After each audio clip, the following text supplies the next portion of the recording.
It's time for Dodger Baseball. Live from Dodger Stadium, Sportsnet LA presents the Dodgers as they take on the Colorado Rockies. Hi, everybody, and a very pleasant Saturday to you, wherever you may be. Dodgers and Rockies wrapping up a series tomorrow. The Dodgers, having split the first two, have beaten Colorado 6 out of 7 this year, and more than that, 9 of the last 10 meetings going back to last year. On the mound for the Dodgers, Zach Greinke with a record of 5-0. He is 21-4 as a Dodger at Dodger Stadium, and he has a streak going 10-0 without a loss. The last time he lost was last year in Milwaukee. As for Greinke against this ball club Colorado, he is 6-1 as a Dodger, and overall he is 7-2. On the mound for Colorado, Jorge De La Rosa, he is 0-2. He's had a rough time against the Dodgers. Lifetime, he is 5-10. So the Dodgers and Rockies squaring off in Game 3. Tomorrow, Mike Bolsinger will be on the mound against Kyle Kendrick. Then the Dodgers go up to San Francisco for a quick 3 and come back to play San Diego and Atlanta. And talking about San Diego, they trail the Dodgers by 5. So we'll get to the ball game and a whole lot more coming up right after this.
Saturday afternoon to you, wherever you may be. We have some, what will we call them, questionable clouds overhead, but there is a tear in the sky, and it's patched with blue.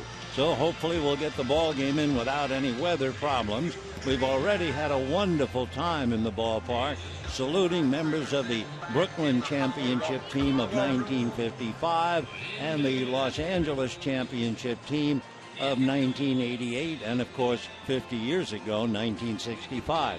We are delighted to see the manager of the Colorado Rockies are back. He is here, having spent a couple of days in a hotel here in town following an appendectomy which was performed when his ball club was in Anaheim. So Walt Weiss is back, and we all feel a little bit better about that. We'll take a look at his lineup, as Walt certainly in uniform and ready to go back to work.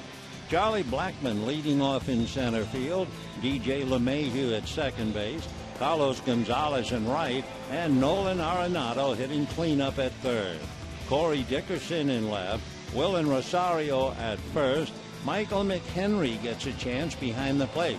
Daniel Descalso at short, and Jorge De La Rosa on the mound. On the mound for the Dodgers, Zach Greinke with his rather remarkable numbers. First of all, he is 5-0 this year, trying to make it 6-0 and catch up to Kansas City, who did that years ago. He is 1-0 this year, 7-2 against the Rockies. As a Dodger, he is 6-1 against the Rockies. And where does he stand against all of the other top pitchers in the league? He is on top. Zach Greinke's ERA coming into the game 1.5, better than Burnett, Miller, and Gray. So with all that on the line, he is 21-4 at Dodger Stadium since putting on the blue, and facing Charlie Blackmon, who loves to hit in this ballpark. Charlie, left-hand hitter, looks at a strike, and we're underway. Charlie has a modest hitting streak of 9 straight here at Dodger Stadium, and just under 300, hitting .363 against right-hand pitching. So the left-hand hitting outfielder takes another strike, and the count 0-2. Blackmon last night typically had 3 base hits, a stolen base. He was busy as usual on the base paths, and in the game before, he singled his first at bat. Strike 2 pitch on the way, sprayed foul off to the left, out of play. A rather comfortable 67 degrees right about now. No appreciable wind, barely a zephyr to move the cloth, and the flag's out in center field. So no balls and 2 strikes. Greinke ready, in the strike 2 pitch, over the top fastball that stays up there, ball 1. Greinke, with all of his other numbers, he is 4-1 at Dodger Stadium against Colorado. And above all, since becoming a Dodger, he is 22-1 against the Western Division. Blackmon takes high ball 2, 2-2. His only loss, I believe, was against Colorado. 2-2 the count. Zach checking. Now Greinke ready, and the 2-2 pitch is a little down, a check swing, and swing, says Mike Winters, and down goes Charlie Blackmon. Questionable pitch, down and on the outside part of the plate. Charlie, questioning it himself, took a half swing and paid the price. So we have one away as the leadoff man bites the dust, and DJ LeMahieu coming up. When Greinke lost since coming to the Dodgers and against the West, it was against Juan Nicasio back in 2013. First pitch to LeMahieu is swung on and missed, and the count 0-1. So Greinke puts it all on the line, and you look at what he has done: 6-0 against the Giants, 6-0 against Arizona, 4-0 against San Diego. The next one is off the plate, 1 ball and 1 strike. Talking about the Giants, Brandon Crawford, who was just the 6th player in Major League history to hit a grand slam in his first big league game back in 2011. Brandon hit a home run tonight, his 3rd slam, and that's what the Giants are doing in Cincinnati. The next pitch balances it up, and goes in Greinke's favor. 1 ball and 2 strikes. For Crawford, he also singled in a run, doubled in a run. So the Giants are winning 11-1, and Crawford's having a memorable game. 1-2 pitch on the way, is swung on and missed, and down goes LeMahieu. Well, remember the Rockies last night struck out 18 times. Here are the Dodgers defensively with the Leather, Turner and Kendrick, Rollins and Uribe. An outfield of Guerrero, Hernandez and Van Slyke, A.J. Ellis behind the plate. So a lot of fellows not getting much of a chance to play are in the lineup, and 2 fellows who seem to be playing every day, Rollins and Kendrick. Congratulations to Clayton Kershaw picking up his 100th career victory last night. He struck out 10 while doing it. And the batter now is Carlos Gonzalez, and he takes off the plate ball 1. 1-0. For Gonzalez, doing very well against Greinke, 316 with a couple of home runs. Cargo won the other night with a home run in the 9th inning, takes off the plate. So Cargo, as they call him, 2-0 the count. By the way, Arenado on deck. The report, not much to say about Troy Tulowitzki. He's listed as day to day. Now the 2-0 pitch on the way, and Gonzalez strokes it into right center and deep. That's going to go all the way into the pavilion, and just like that, the Rockies on the board, leading 1-0. For Zach Greinke, that would be the 4th home run that he's allowed, and for Cargo, trotting around the bases, he knows how to go. Just keep making lefts. That's his 4th home run and his 10th run batted in. Almost the same pitch. It was around the knees. The only difference between that pitch and the one he hit the other night was the other night it was more inside at the knees. The same location to a power hitting left-hand batter, Carlos Gonzalez.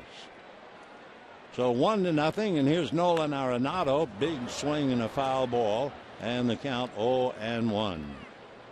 Arenado can do it all. A magician with the glove and hitting a very solid .291. He has 17 extra base hits, 6 of them home runs. Greinke comes back on the hands, and it's turned foul outside of third down the line. Arenado really getting his hips out of the way to go after that pitch. Carlos Gonzalez came into the series having hit only 3 career home runs here, and don't you know, he's hit 2 in this series. Now the strike 2 pitch on the way. That's low, ball 1. 1-2. Dodgers begin the day 5 games in front of San Diego, and the Padres are losing. They were clobbered last night 10-0, and the Nationals lead them 3-0 in the 2nd inning today. Andrew Cashner gave up the 3 in the 1st inning. Here's the 1-2 pitch on the way, taken low and inside. Arenado staggers out of the way. 2 balls and 2 strikes, they count. 1-0 in favor of Colorado. Arenado from Lake Forest. Waiting on deck, hitting behind him, Corey Dickerson, a left-hand batter. And the 2-2 pitch, chased and missed. Bad ball down and away. Arenado chased it, pays the price, and there you have it, feast or famine. Greinke strikes out the side, but he gives up a home run. And at the end of half an inning, Rockies 1, Dodgers coming up.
Now we can take a look at Don Mattingly's lineup, and some fellas who don't play very often get a chance today.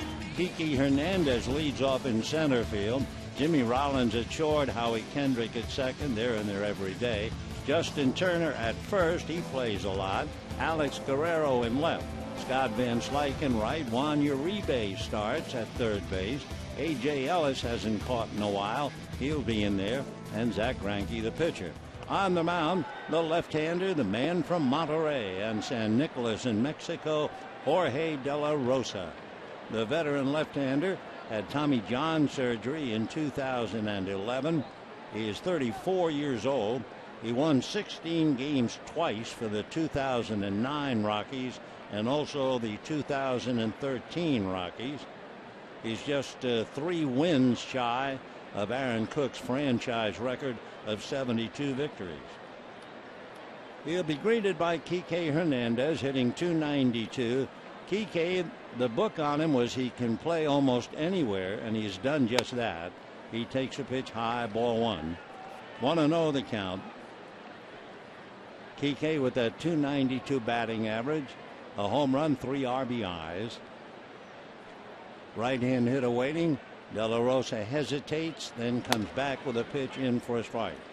Every Asian pitcher we have ever seen hesitates in his delivery, and De La Rosa, if we didn't know he was from Mexico, we would assume that he would be from the Far East. He'll turn on the rubber and then suddenly just stop, kind of a rhythmical double lift with the right knee, and then makes his pitch, and Kike comes up empty, and the count's 1-2. De La Rosa at one time at Hermosillo. He and Fernando Valenzuela were teammates in the Mexican League. That's way back 2001 and 2. And Jorge said he listened to Fernando intensely. Here's the 1-2 pitch on the way. It's swung on line to left. There's nobody there. That's going to go to the bullpen gate. Over to get it is Dickerson. Into second base with a stand-up double is Kike Hernandez. So the tying run is out there. Nobody out. So Kike, a line drive base hit to left. And Jimmy Rollins, Kendrick, and Turner now trying to pick him up. So Kike bangs it. Hopper heading towards the gate. Dickerson had to go over to the bullpen to kick it up. For Jorge De La Rosa, he is 5-10 lifetime against the Dodgers. Not too bad at Coors Field. You'd think it'd be the other way around. He is 4-5 at Coors, where the pitchers really suffer. At Dodger Stadium, he is 1-5. De La Rosa ready. Rollins shows bunt, takes down around the ankles. 1 ball and no strikes. So Jimmy Rollins hitting .198. He's certainly on the upswing. He's hit a lot of balls hard that have been caught. He has 4 home runs, 13 runs batted in, and came up with a big 4 hits last night, including home run number 220. The 1-0 pitch, he bunts foul behind the plate, and the count 1-1. Rollins homered, doubled, and had 2 singles as well. So it was a big night for the Dodgers shortstop. We mentioned De La Rosa and the fact that he's the rare pitcher who can excel at Coors Field. He's 54-24 at Coors, 30-46 on the road. The 1-1 pitch on the way. The bunt is missed. The Rollins up there, and the count goes 1-2. On deck, Howie Kendrick. Jimmy Rollins does not have a bunt sacrifice. He does have a sacrifice fly. Now with 2 strikes, you figure they'll take the bunt off, but let's see. De La Rosa, a look back at Hernandez, and the 1-2 pitch on the way. The left-hander deals, full swing foul, still 1 ball and 2 strikes. If you look at Colorado pitching, and it is so hard not only to pitch up there in Denver, but to win up there. The biggest winner, Ubaldo Jimenez, back in 2010, as Eddie Butler looks on. Jimenez was 19-8. Then you have Jeff Francis, a left-hander, 17-9. They're the two biggest winners. Pedro Estacio was 17 and 11. Next one fouled off. Then when you work your way down, the two times we mentioned, De La Rosa won 16 in 09 and 13. So Jimmy Rollins battling a veteran left-hander who's been a pro since 1999.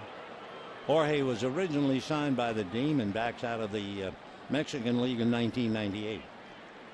1 ball and 2 strikes. Rollins waiting. The 1-2 pitch coming up. Jorge deals, fastball fouled away off to the right, out of play. So Jorge De La Rosa, who's been hanging around a long time, started in the low minors, pitched in Monterey in 2000, finally made it, so-called cup of coffee, with the Brewers in 2004. The left-hander stands 6'1", 215, 34 years old. Rollins shies away from a pitch up, and the count 2 balls and 2 strikes. De La Rosa, by the way, must be a delightful human being. He has spent a great deal taking care of children in the Denver, and for that matter in other places like Adams, Aurora, Jefferson, and Weld counties in Colorado. You talk about an RBI program. He has paid for 25 baseball teams and 12 softball teams. 2-2 pitch, fastball grounded to short, going back to get it. Descalso, high throw off the bag was Willen Rosario, and everybody's safe. With the ball hit ahead of him, Hernandez could not move, and Descalso, playing for Troy Tulowitzki, just let one fly. So the ex-Cardinal went to the air, and so did Rosario, who made a great up-the-ladder climb to save that from being a wild throw. So we're waiting for the scoring. We do know Dodgers have runners at first and second, nobody out. Rockies lead 1-0, and here's Howie Kendrick. Kendrick hitting .313 and .388 here at Dodger Stadium, and he had 3 more hits last night. Jorge ready, and the left-hander delivers, and the fastball on the inside corner for a strike, and the count 0-1. Hernandez opened with a double. Rollins safely aboard at first. We have yet to get the official scoring.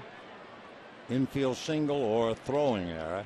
Strike 1 pitch. Howie hits a slow roller to short. Descalso feeding LeMahieu. Low throw and a nice scoop and pick by Willen Rosario. So they get the double play with Hernandez going to third. Let's take a look at the Rockies defensively, because they are, especially with Tulowitzki in there, a very good defensive team. Rosario and LeMahieu, Descalso and Arenado, Dickerson, Blackman, and Gonzalez, and Mike McHenry behind the plate handling De La Rosa.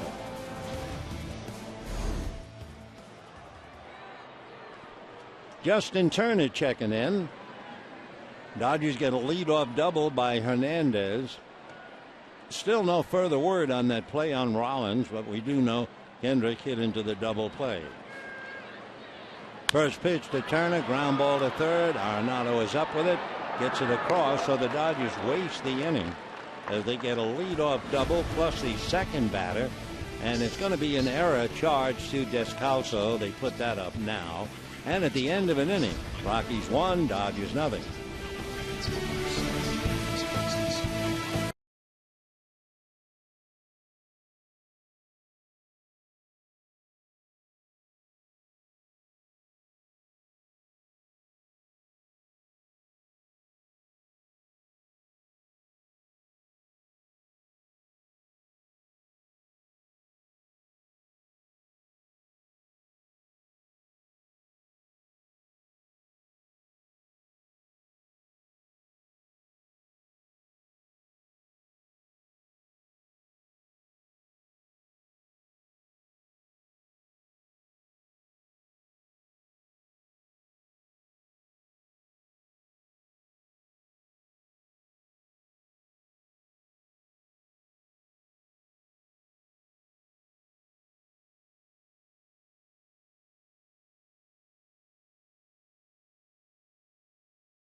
inning.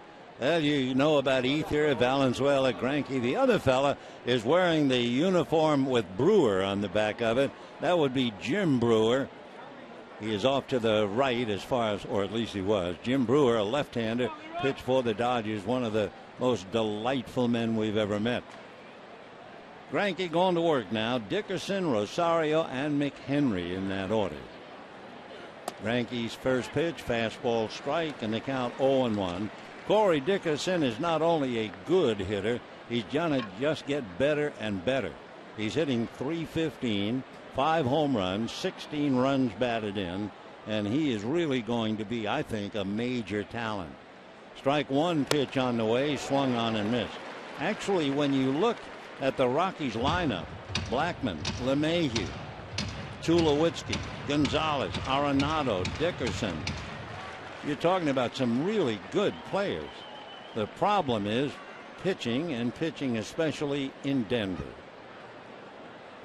Greinke looks in, getting a sign. Close stance on the first base side of the rubber.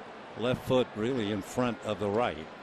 Now the strike two pitch on the way, off speed, and a 1-2 count to Corey Dickerson.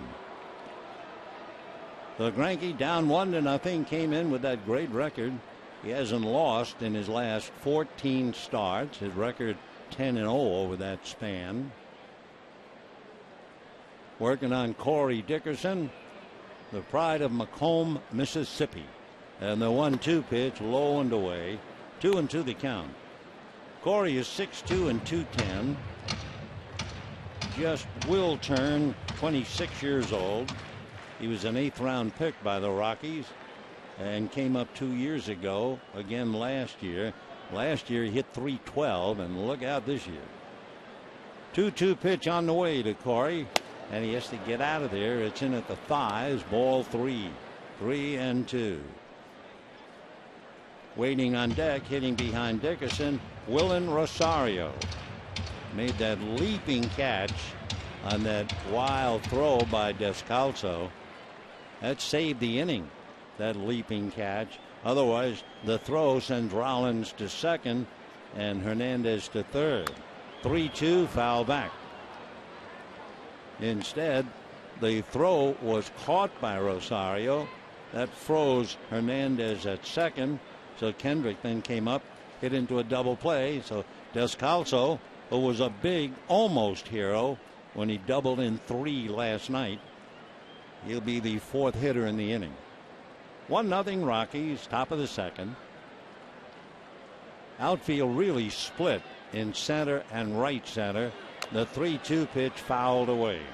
Hernandez is way over in left center. Van Slyke in right, and that's a sizable gap, the distance between Hernandez and Van Slyke. 3-2 the count.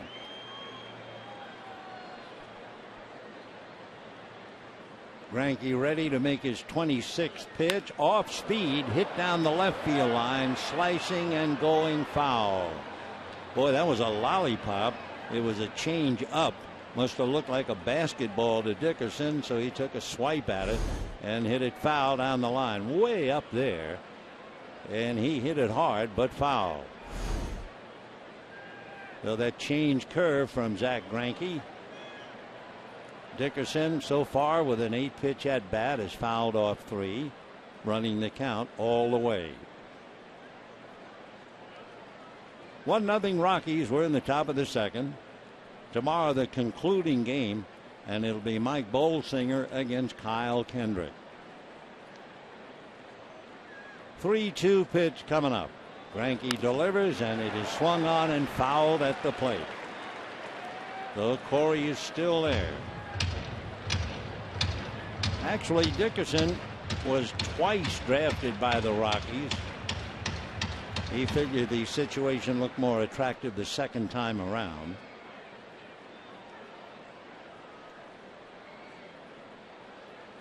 Corey back up, working on the full count, 3-2. Greinke looks in to get a sign from A.J. Ellis, and the 3-2 pitch swung on, line drive, speared by Rollins on a ball hit to his left. So Dickerson continues to impress even when he makes an out. He's robbed, and this time by Jimmy Rollins, and we have one away. Dickerson went down to get it, and Rollins went to his left to get it, and we have one away. Willen Rosario will be coming up. Rosario has been a very busy man at first base and very quiet at the plate. Last night, Willen struck out 4 times and went 0 for 5. He bangs one to left field, and that's a base hit. So Alex Guerrero gets it back in, and Rosario a line drive single. So both balls hit hard here in the second inning. And Mike McHenry coming up. McHenry doesn't play that much. He's in his 15th game with Rosario at first. McHenry appeared as a pinch hitter last night and drew a walk, batting .250, and the reason he's in there, he's 5 for 8 in the past against Greinke. Zach at the belt, Rosario a short lead, and the pitch high and away, ball 1. You wonder about a lengthy at bat. Dickerson might have lined out, but it was a 10-pitch at bat. Greinke has now made 30 pitches, 12 in the inning. 1 ball and no strikes to McHenry. Descalso on deck. In looking at the pitching matchups, for instance, I'm a little surprised that Drew Stubbs is not in the lineup. Here's the 1-0 pitch on the way, swung on and missed. Drew Stubbs, a fine center fielder, is hitting .423 against Zach Greinke, including 11 hits and a couple of doubles. But he did not make the starting lineup. They also serve who only stand and wait and chew gum. 1 ball and 1 strike to Mike McHenry. Greinke over the top, and the fastball hit foul off to the right, out of play. So far, it's very early to even keep things in mind about it, but it's obvious that the pitcher has been hit with foul balls. Greinke not really throwing the ball by the hitters at all, though here's another hitter trying to wear him out. McHenry out of Knoxville, Tennessee, 5'10" and a good .215. Swings, hits a fly ball to right center. Coming over is Hernandez. Keekly makes the catch, and holding it first, Willen Rosario. So 2 down, Rosario at first. Greinke has made 15 pitches in the inning, 33 so far, and Daniel Descalso came up. Descalso taking over for Tulowitzki. He had a double, a single, and a stolen base last night. He doubled in 3 when he hit the ball over the head of Andre Ethier.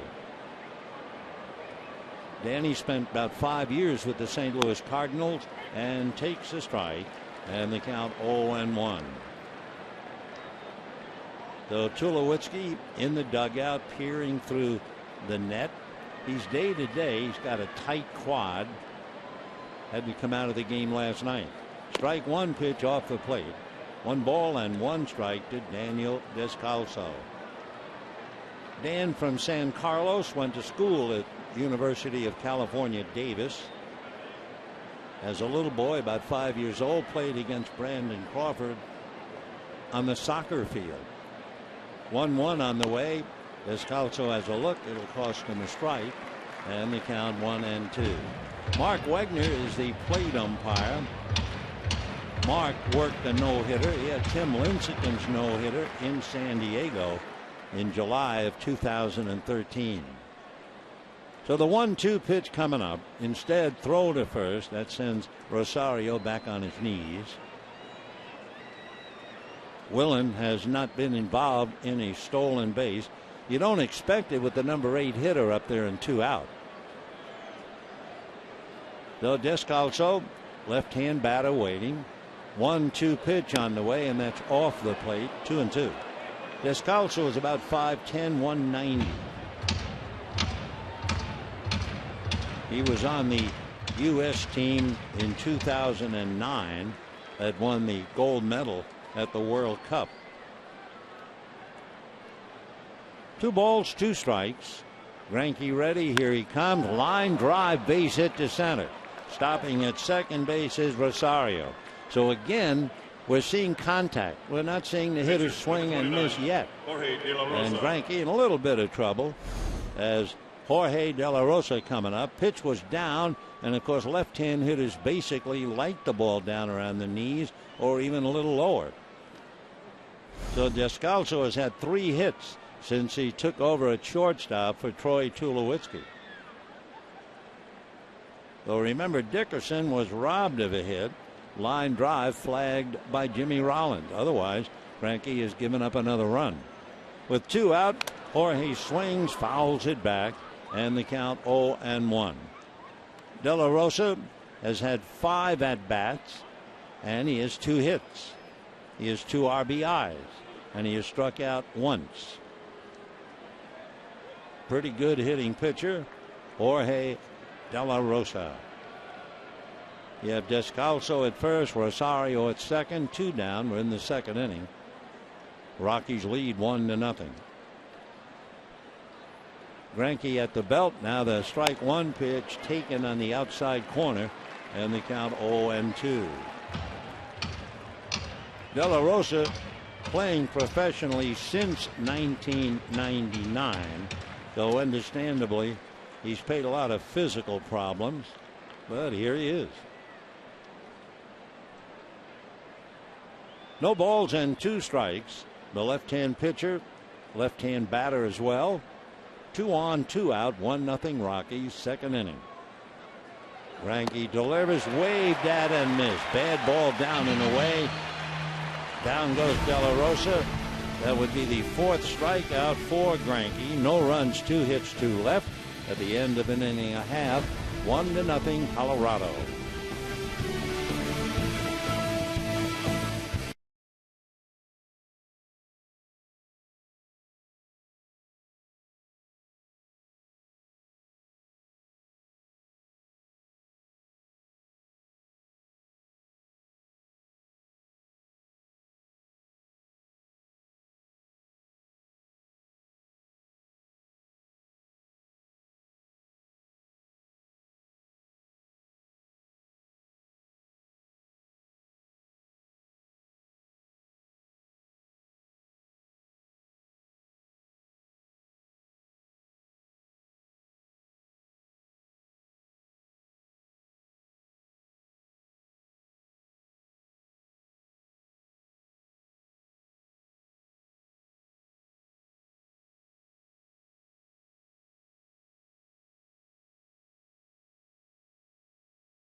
There's a replica ring of the 1965 championship, but that gentleman has the original one, a true one, on his hand along with the replica. And when I mentioned before about Brewer, about what a great guy he was, that was Jim Brewer's number, 21. And now we find out that is Scott Brewer, Jim Brewer's son. So he has inherited the championship ring, which is more silver than the one given out tonight. But I'll tell you what, that's a beautiful ring they've given out to about 40,000 people in salute to the 1965 team. The first pitch now to Alex Guerrero for a strike, 0-1. I was thinking out loud about that 1965 team. There were some remarkable things that occurred during that year. Strike one pitch coming up to Guerrero, swung on, fouled away. First of all, the 1965 club was basically built on speed, on pitching, and defense. The 65 club's team batting average was .245. For instance, the Dodger team batting average right now, .272. So the real one is more silver than the replica, but the replica is a beautiful ring. Strike two pitch coming up to Guerrero, and that's low ball 1-2. That 65 club, when the year started, it started on a bad note. Tommy Davis broke his ankle at second base, and they brought up Lou Johnson, and he put the Dodgers back on track in some ways. That was the year Jim Lefevre was the Rookie of the Year, the second baseman. Maury Wills stole 94 bases, and Guerrero fouls that away. Dodgers won 2 games here at Dodger Stadium that year. Each game they had 1 hit. Early in the year, they beat a left-hander with Chicago named Dick Ellsworth. He led them 1-0 with a no-hitter. A walk, an error, and a pinch-hit 3-run home run by Al Ferrara, and the Dodgers won that game on 1 hit. Guerrero takes it low, 2-2 the count. Then, of course, later in the year, September the 9th, Sandy pitched the perfect game, and the Dodgers had 1 hit against Bob Henley. 2 balls and 2 strikes the count. It was also the year of a tremendous pennant race. Here's the 2-2 pitch on the way, swung on and missed. That'll do it for Guerrero, and we have 1 out in the second inning with Van Slyke coming up.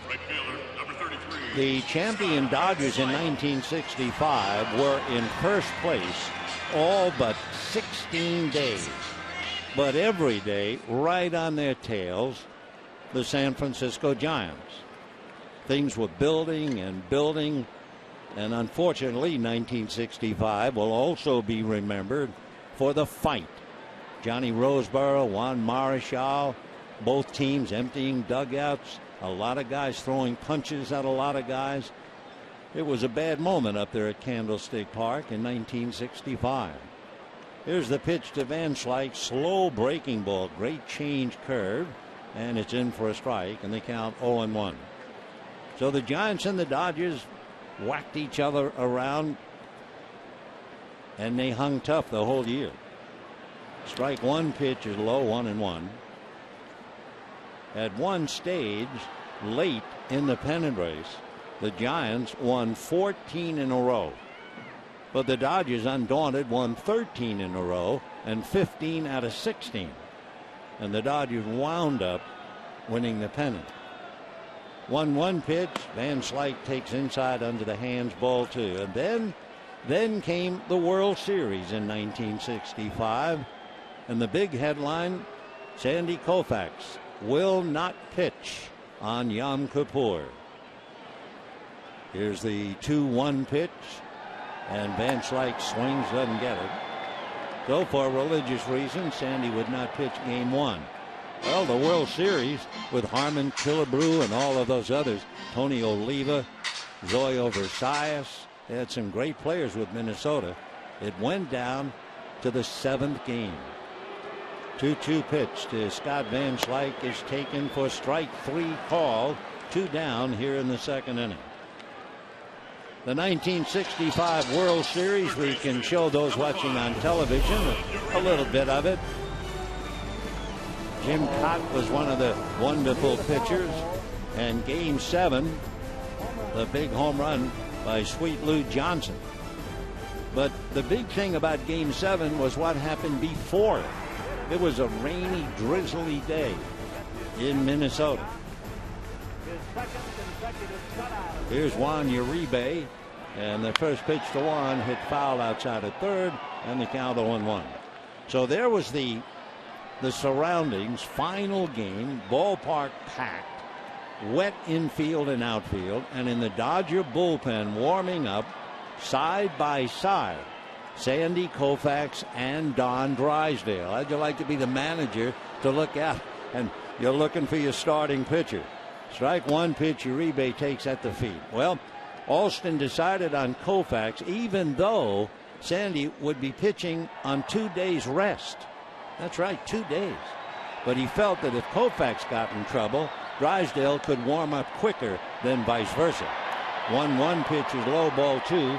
2-1 to count to Juan Uribe. And all Koufax did on 2 days rest, after having pitched 348 innings.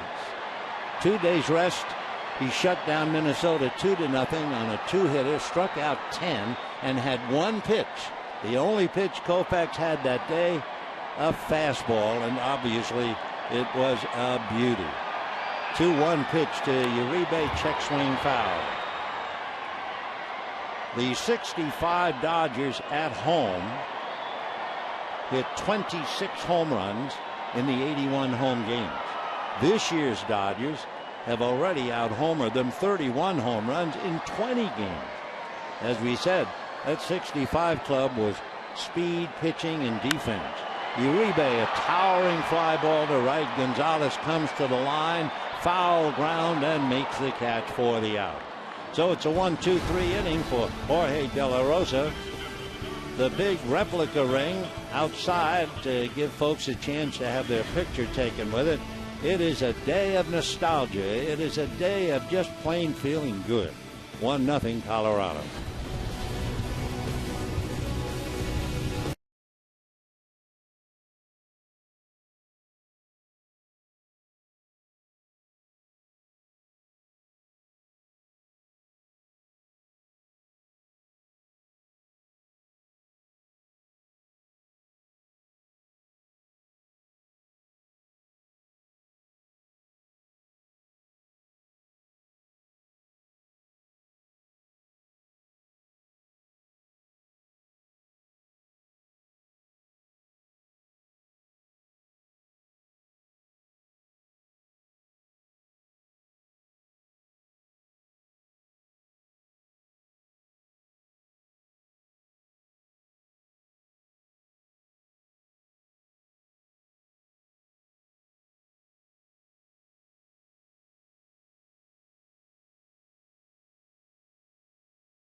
Your own Tommy Lasorda Garden Gnome, presented by Chef Marito Seasonings.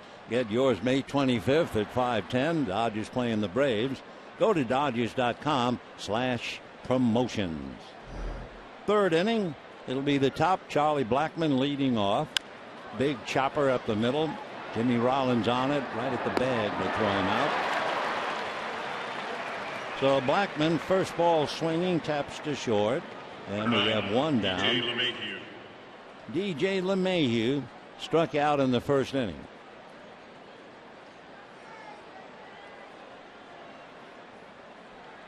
One to nothing in favor of Colorado. A home run by Carlos Gonzalez. Greinke in pursuit of his 6th win without a loss. And his first pitch a little high, ball 1. Greinke, you may remember, pitched Monday night against Miami. Allowed just 1 run, but did not factor in the decision. Dodgers eventually, remember, they gave up that 2-run home run in the 9th inning to Christian Yelich. And then Scott Van Slyke hit a 3-run home run in the bottom of the 9th to give the Dodgers the win. 1 ball and no strikes. Greinke comes back. LeMahieu has a look, and he's ahead now. 2 balls and no strikes.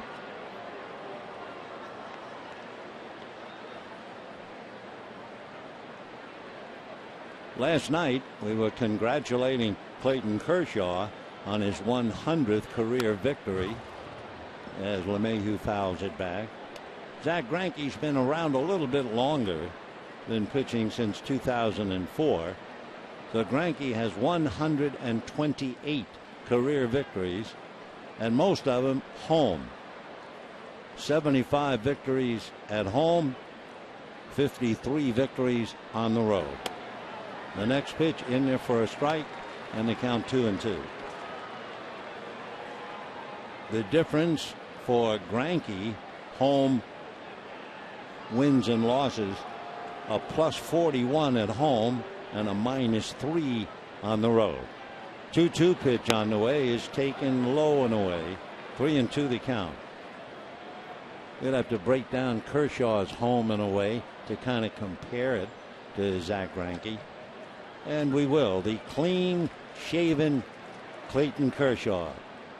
And he looks so much better in this man's opinion. 3-2 the count. LeMahieu waiting. And the pitch, a hopper to the right side. Kyle Kendrick will be pitching tomorrow, but Howie Kendrick makes the play. And with 2 down, Carlos Gonzalez coming up. Carlos Gonzalez. Mike Bolsinger on the mound tomorrow. Dodgers will go out briefly, just go to San Francisco, 2 night games and a day game, and they come back, and they'll be facing San Diego and then Atlanta. So here's Cargo with that home run in the first inning.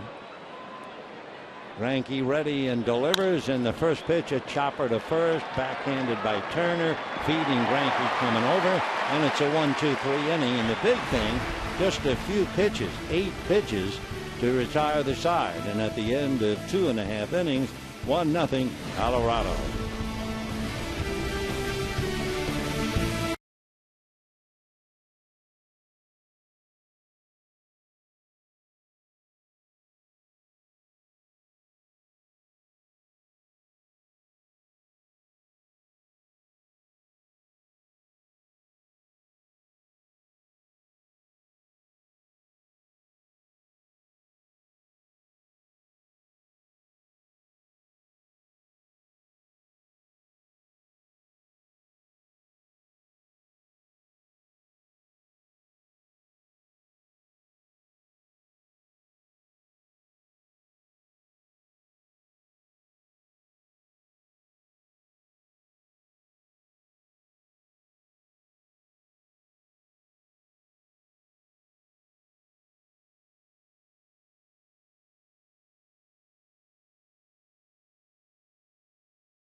It's a home run in the first inning. We continue to play without a drop of rain. The lights are on, and in the bottom of the third inning, the Dodgers will have A.J. Ellis, followed by Zack Greinke, and then Kike Hernandez. A.J. Ellis has certainly not been overworked. It'll be his 10th start, hitting 138. Yasmani Grandal is hitting 297. So Ellis gets a chance to play. And into the windup goes Jorge De La Rosa. Left-hander's fastball is high, ball 1. A little while ago we were talking about Greinke.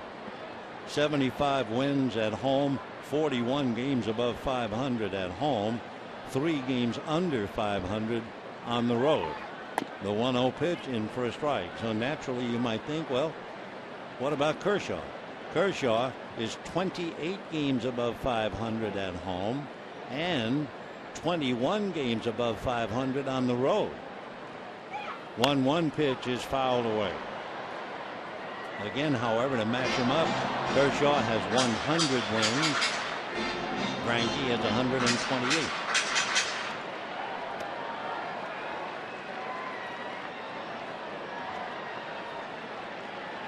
One ball and 2 strikes to A.J. Ellis.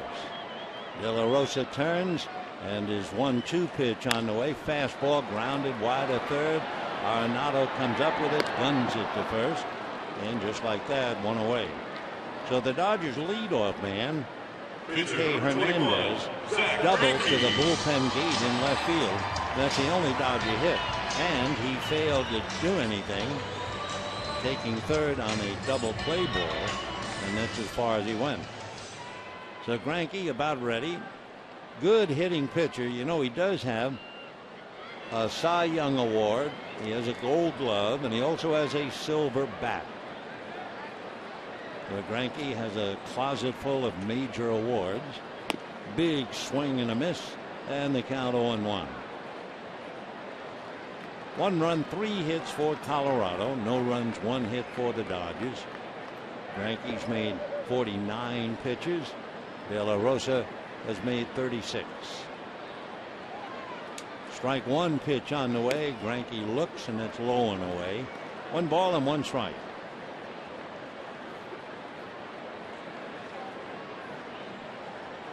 The book on De La Rosa, he has a lot of pitches.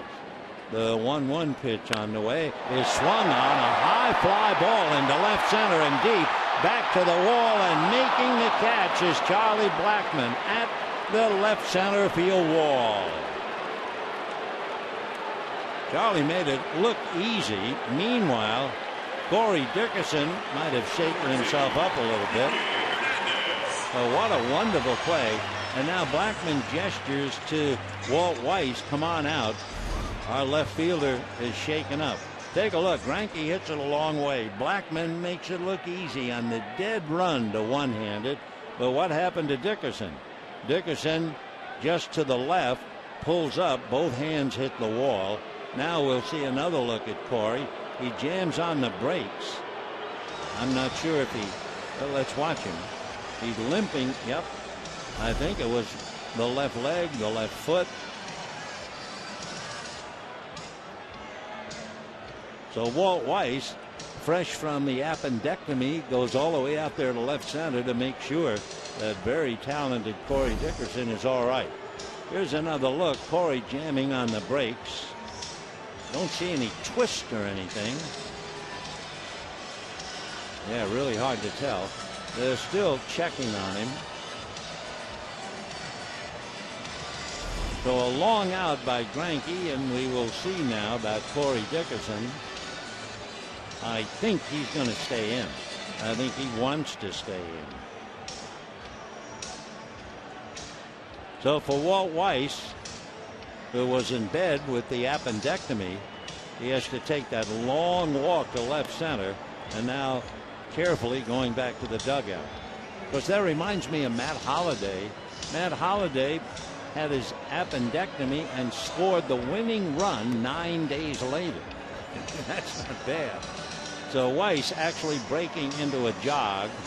Walt Weiss was on that 1988 Oakland team that lost here on the home run by Kirk Gibson, etc., etc. Walt was the first ex-Rocky to come back and manage when he took over in 2013. Weiss, although he's not a big man, by the way, is an expert in martial arts. So here's the leadoff man, Kike Hernandez, and that's a strike on the outside corner. We're in the bottom of the third, 2 out. Rockies lead 1-0 on the home run by Carlos Gonzalez in the first inning. Hernandez doubled in his only at bat. Swings and hammers one foul into the chairs down the left field line. And boy, a nice play by a man who brought a glove. 0-2 the count to Kike, better known as Enrique Hernandez from San Juan, Puerto Rico. 5'11", 170. 23 years old. He'll be 24 in August, and he has a lot of talent. Strike 2 pitch on the way. De La Rosa works it low and away. 1-2 the count. Hernandez hit .295 or better at 3 minor league stops, so you know he can hit. The 1-2 pitch coming up. Fastball hit foul off first, down the line, out of play. Hernandez can play 6 different positions. He did that with the Marlins and the Astros last year. 1-2. But again, Kike is only 23. 24 in August, just starting out. The 1-2 pitch on the way to the right-hand batter, taken low at the dirt. 2-2 the count.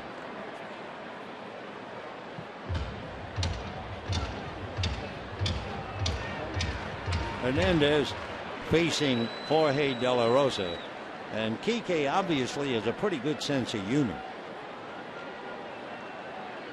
2-2 the count. Jorge ready, and the pitch. Hernandez hits a hopper hard, sucked up nicely by Arenado to throw him out. So Hernandez hits the ball hard. Dodgers go in order. That's 8 in a row after the error by Descalso, and at the end of 3, it's still 1-0 Colorado.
You buy the Dodge Challenger. With an EPA estimated 30 highway MPG, this car was made for driving in California. Visit Dodge.com today. 4th inning, 1-0 in favor of the Rockies. They are here. Mom and dad, daughters and sons. And a daughter right now trying to figure out what the word number 1 means. Nolan Arenado fouls it back, 0-1. Want to just pick up for a moment. We were talking about Kike Hernandez, and he grounded out before we could finish it. But when Kike reported to Oklahoma City, his manager was Tony DeFrancisco.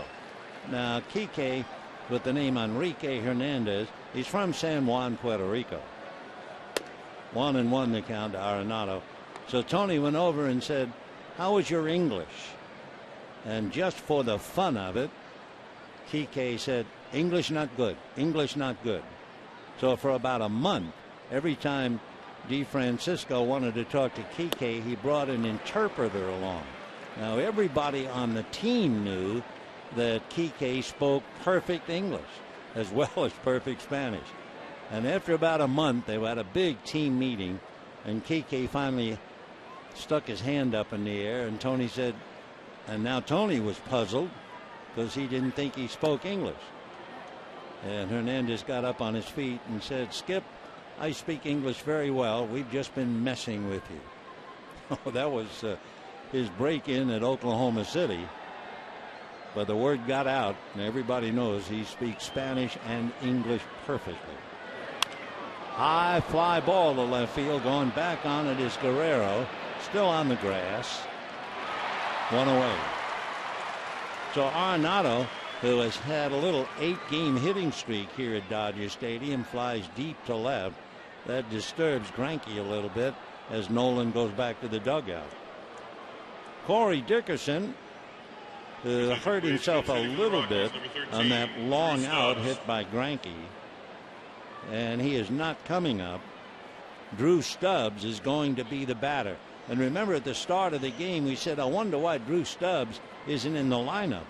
He's hitting .423 against Zach Greinke. 11 hits and a couple of doubles. Well, the big problem is Stubbs has been striking out a ton. He takes ball one.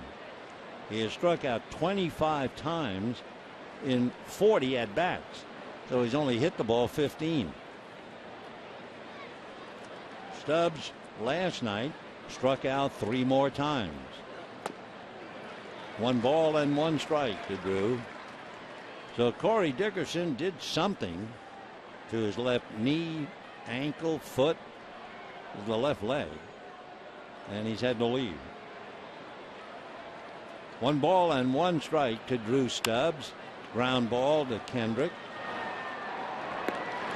So 2 down. Here's Dickerson again going to the wall. Don't see anything happen. Didn't bang his leg into the wall, but something hurt. Charlie Blackmon, meanwhile, made a fine play. So Walt Weiss had to take that talented left fielder out of the game. Willen Rosario coming up.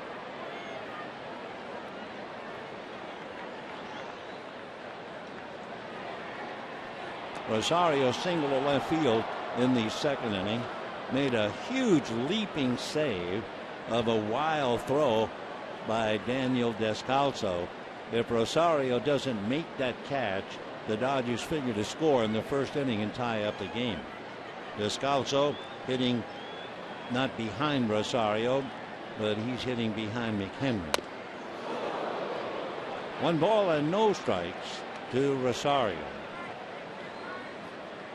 Pitch like that, and you wonder, has this hitter been giving me a bad time? Well, Rosario singled first up, but he was hitting .091 coming into the game, 1 for 11. 2-1.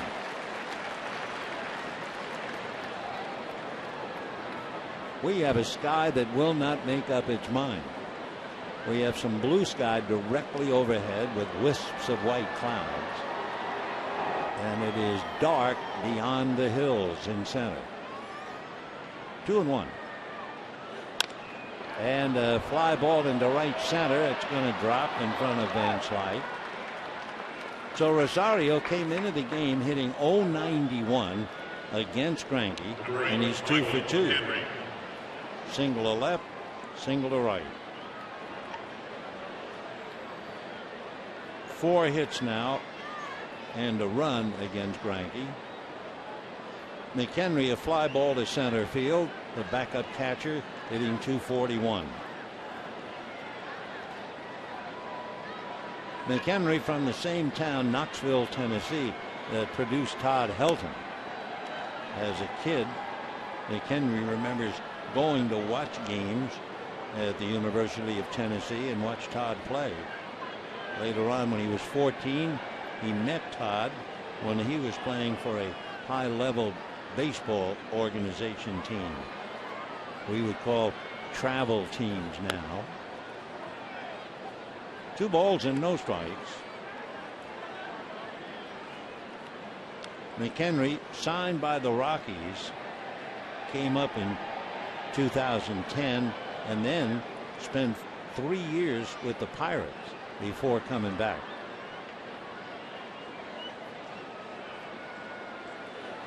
And he drives one to center and deep. Going back on it is Kike at the wall and makes the catch. Oh, what a play Yes, he can play everywhere. And he speaks English. I mean, that was a Willie Mays play. Over the shoulder, take a look. Never mind worrying about the wall. Catches it, bangs his face into the pads. And look at Greinke dropping to one read. Wow, what a play. That shakes up the whole ball club.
It's certainly worth looking at again. Complete concentration on the ball, never mind the fence. He wasn't worrying about the fence, and he makes an over-the-shoulder basket catch and then goes right into the pads. Thank goodness for the pads, and look at the look on his face. Hey, guys, I got the ball. Great play by Kike Hernandez. Rollins, Kendrick, and Turner coming up, bottom of the fourth inning. 1-0 Colorado, the first inning home run by Carlos Gonzalez. Breaking ball, strike, 0-1. Giants pounded the Reds 11-2. Crawford with the grand slam had 6 RBIs. Belt and Blanco homer, and Hunter Pence returned. And wouldn't you know, he went 2 for 3. Remember, Pence had his arm broken in spring training and comes back, goes 2 for 3, scores 3 runs. And the Giants and the Dodgers will be getting together next Tuesday in San Francisco. Pretty good pitch. 1-2 the count to Jimmy Rollins. The outfield, remember, Drew Stubbs had to bat for Corey Dickerson. Stubbs is in center, and Blackman is now in left. 1-2.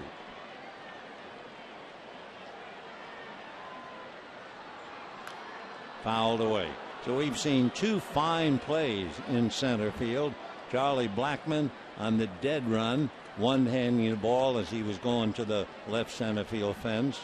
And then that somewhat incredible over-the-shoulder basket catch by Kike Hernandez going face first into the padded center field fence. 1-2. Fastball hit to the gap. Here comes Stubbs. The Rollins a fly ball to center, and we have 1 out in the 4th. Howie Kendrick coming up. Hit into a double play in the first inning. 1 run, 4 hits, and 1 error for the Rockies. No runs, 1 hit for the Dodgers. The hit, the leadoff double by Kike Hernandez. Kendrick at the plate. Justin Turner on deck.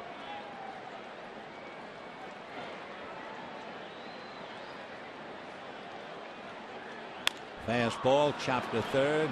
Arenado up with it easily to nail him. We have time for me to remind you to receive your very own stylish Dodger coaster set presented by Arco. The first 40,000 fans in attendance will get theirs when the Dodgers face the Braves Wednesday, May 27th. For more information, visit Dodgers.com/promotion. No rings on the table. Get your coaster set. Justin Turner grounded to third in the first inning, 0 for 1.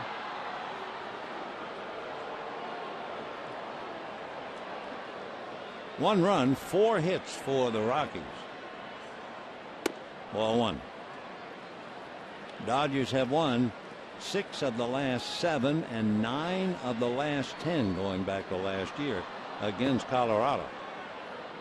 Remember, the Rockies arrived here with an 11-game losing streak.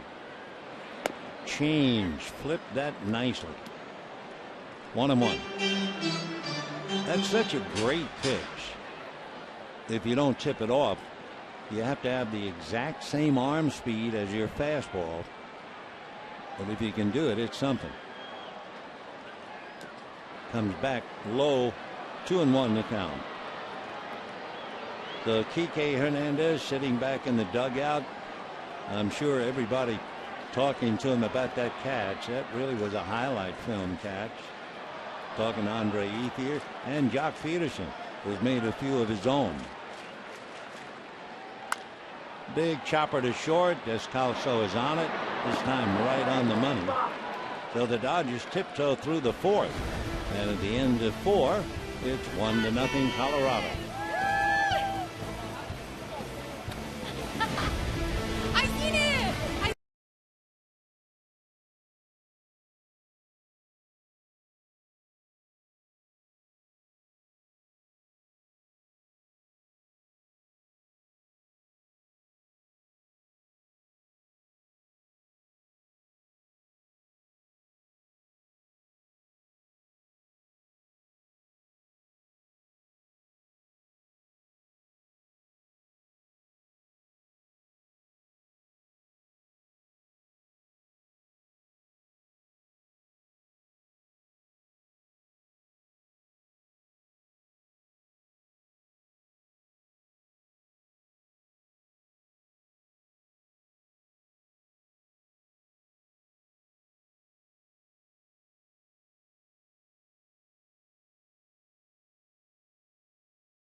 At 10, Sportsnet LA brings you a one-on-one sit-down interview with Rick Monday.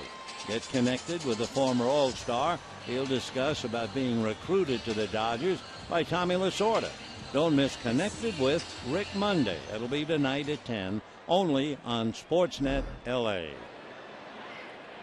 Tough ball game in the 5th inning. Descalso, De La Rosa, and Blackman. Greinke ready to make pitch number 65. All right. Dodgers really rolling over against De La Rosa.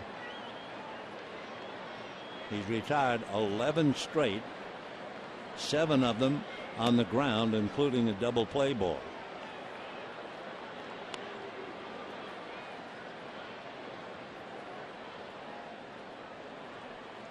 One ball and 1 strike. Descalso singled in the 2nd inning. Doubled home 3 last night. 2-1.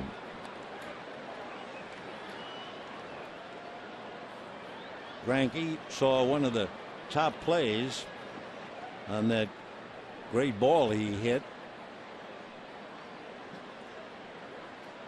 He watched McHenry whale it to center and Hernandez make the great catch. Greinke hit a dandy that was caught by Charlie Blackmon. But Hernandez, that was really something. 3-1 to count. Fastball popped up, cutting across is Rollins. One out here in the 5th inning. De La Rosa struck out in the 2nd inning. Jorge 0 for 1.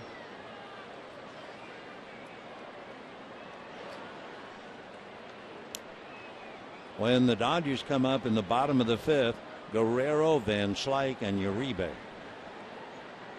collectively 0 for 3.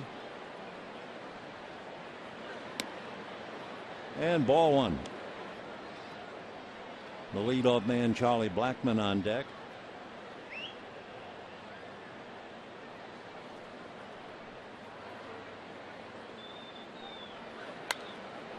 One ball and one strike.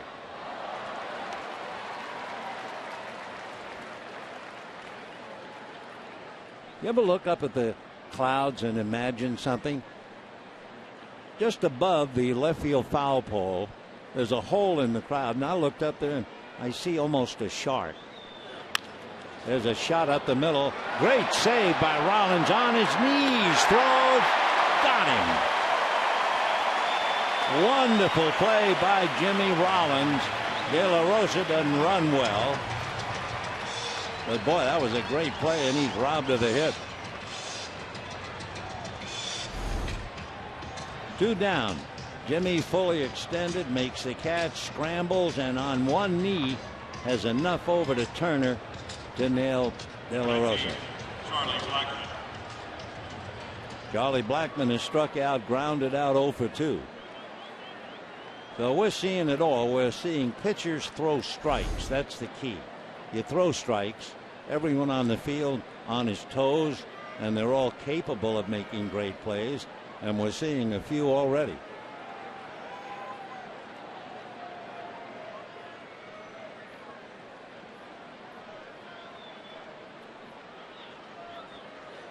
Blackmon came into the game with a 9-game hitting streak against the Dodgers here at Dodger Stadium.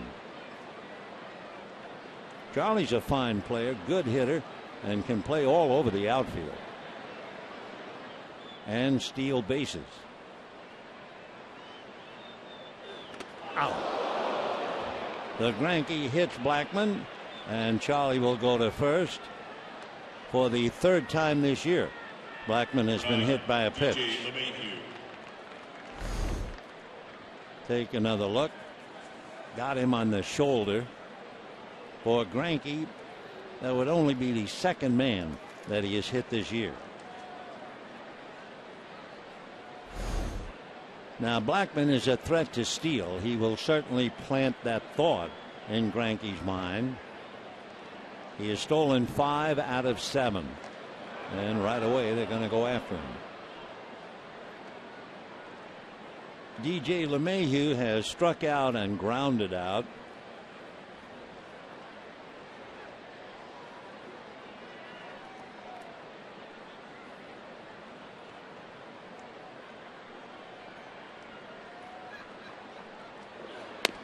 And ball 1, 1-0. Charlie Blackmon last year stole 28 bases for the Rockies. So he is a definite threat, especially with 2 out and the number 2 hitter at the plate, and Greinke is very aware of that.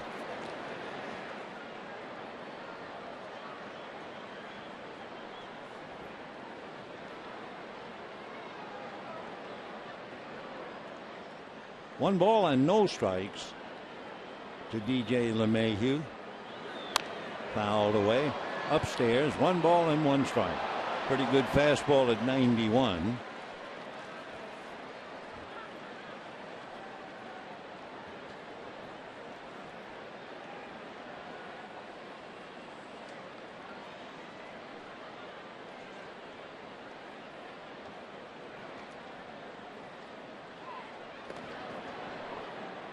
Boy, they are really thinking about Blackmon with 2 out, that's for sure. DJ LeMahieu struggles to hit left-handers, but as a right-handed batter, he's hitting .377 against right-hand pitching. Blackmon faking, holding, another foul ball. LeMahieu from Visalia and grew up in Bloomfield Hills, Michigan, went to school at LSU.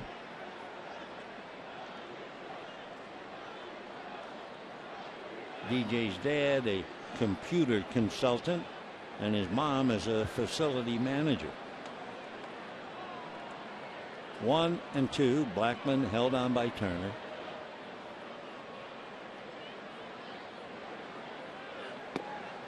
Two and two.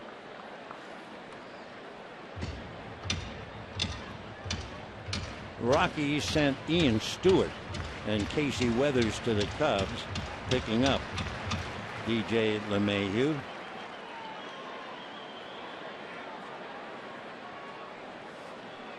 When he was in the Cub organization, they thought he might be the purest hitter in the organization. There goes Blackmon. The pitch is strike 3, so forget about it, boys. So LeMahieu is called out on strikes. No runs, no hits, man left. And at the end of 4 1/2, it remains 1-0 Colorado.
You buy your Southern California Toyota dealers.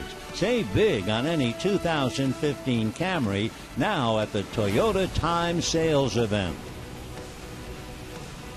Bottom of the 5th inning, a terrific ball game, 1-0 Colorado. First inning home run by Carlos Gonzalez.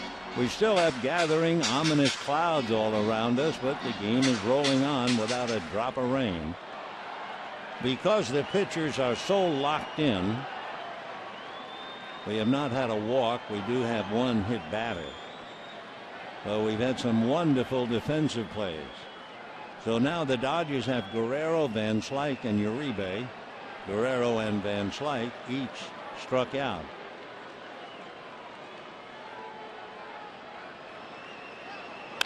And a high but playable fly ball. Drew Stubbs is there.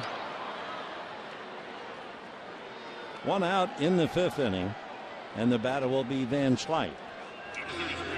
Dodgers facing left-hand starters this year. They're break even. They're 2-2. 1-1 here, 1-1 on the road. And the veteran left-hander Jorge De La Rosa very much on his game. So is Greinke, but that home run is the difference by Carlos Gonzalez. Van Slyke 0 for 1.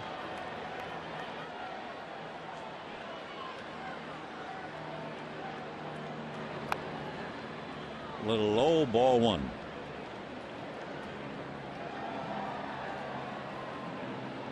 Scott hitting .328. He has 2 home runs, 14 runs batted in.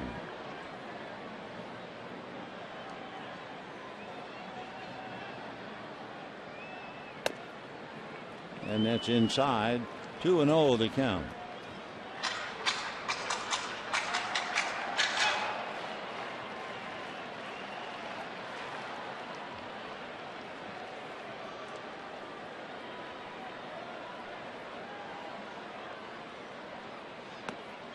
And a strike. De La Rosa, we mentioned earlier, had Tommy John surgery in 2011. Pitching as long as he has, he's had a lot of nagging injuries. Ground ball to the hole, backhanded by Descalso. High throw, but a toe dance by Rosario. 2 down.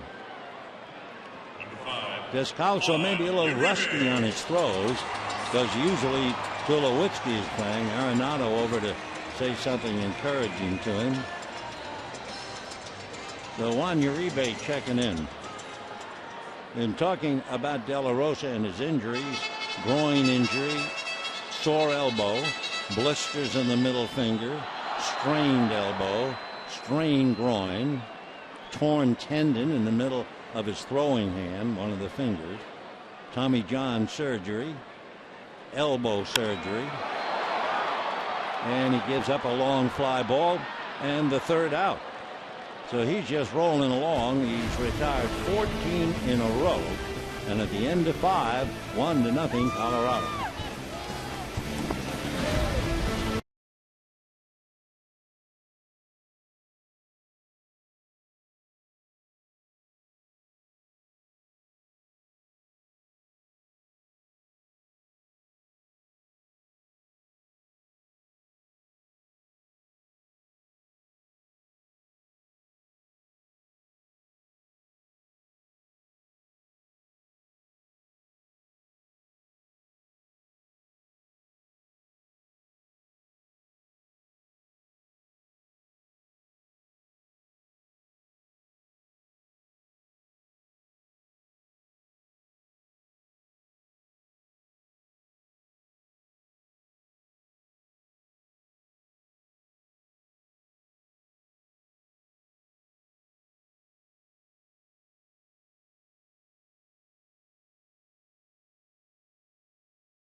And a combat pilot in the Marine Corps, flew 39 combat missions in 1953. He even survived a hairy plane crash after he had taken quite a few bullets on a bombing raid. So he went to spring training in 1954, and what happens? He breaks his collarbone. But on this day in 1954, he came back to start his baseball career again. Typical of Williams, he went 8 for 9 in the doubleheader. Let's go back to this one.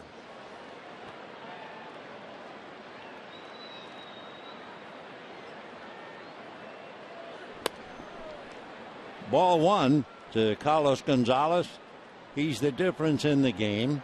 Solo home run after Blackman and LeMahieu had struck out in the first inning.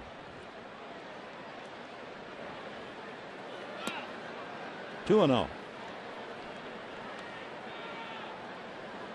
Gonzalez off to a very slow start, but we will hear from him. Now hitting 200. 4 home runs, 10 runs batted in. In fact, we have heard from him. He's hit 2 home runs in the series. First inning with 2 out. Cargo comes up, gets a pitch down, and hits it out.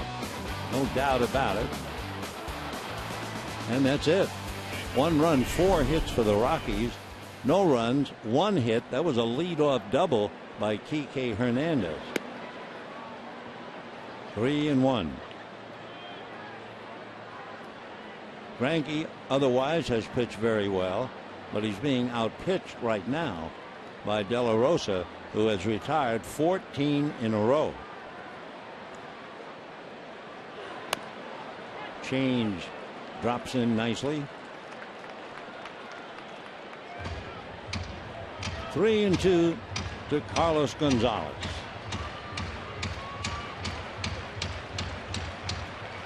Greinke, remember, in his last game against Colorado, against Miami, allowed 1 run and still was not involved in the decision.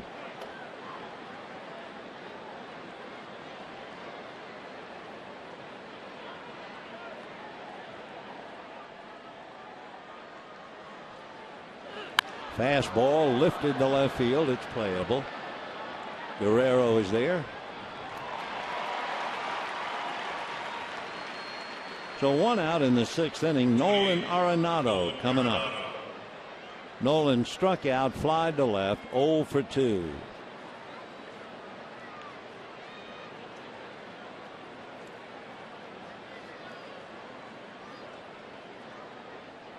Arenado, remember, last year had a 28-game hitting streak.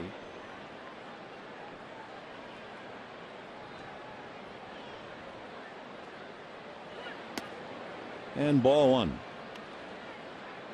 Last year, Arenado had 18 home runs, 61 runs batted in, and hit a very solid .287.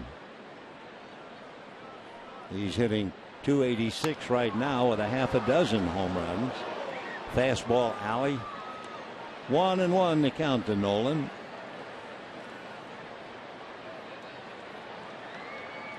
Arenado very successful on the road. When he came here, he had 8 of his RBIs on the road, 8 of the 17. 2 of his 6 home runs hit on the road.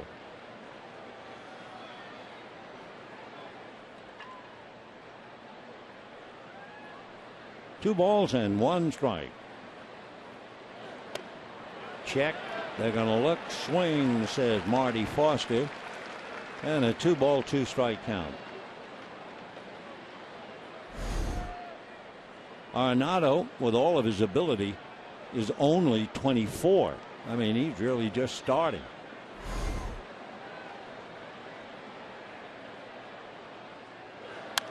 Slap foul, out of play. 1 run, 4 hits, 1 error for Colorado. No runs, 1 hit. A leadoff double by Kike Hernandez in the very first inning. The Dodgers have not been heard from since.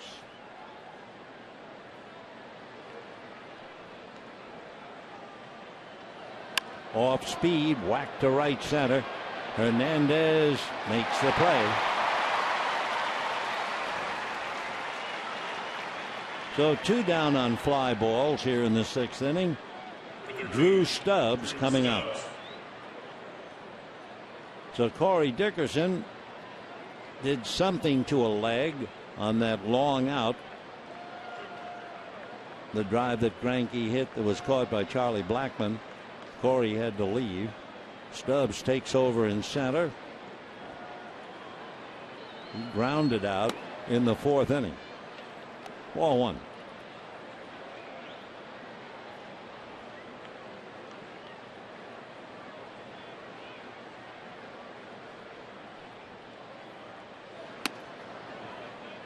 Two and 0 the count.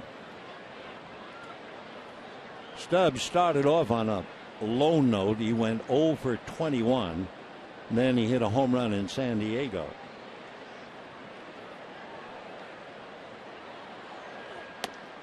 That's in there. When the Dodgers come up in the bottom of the 6th inning, Ellis, Greinke, and Hernandez.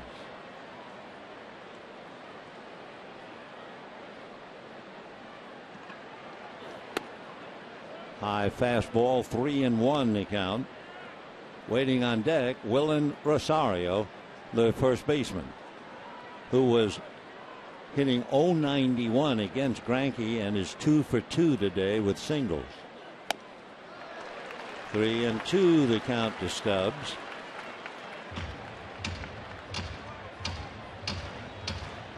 Greinke's been fighting a little bit. He's such a good pitcher, but only 12 of 23 first pitch strikes, which is not like him. He's also had 5 3-ball counts. So Stubbs still up there hacking away, 3-2. Obviously not superstitious, wearing number 13. Then again, maybe he is superstitious and wants to wear number 13.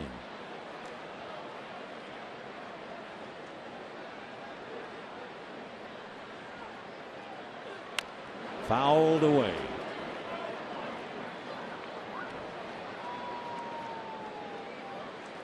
Stubbs out of Atlanta, but it's Atlanta, Texas.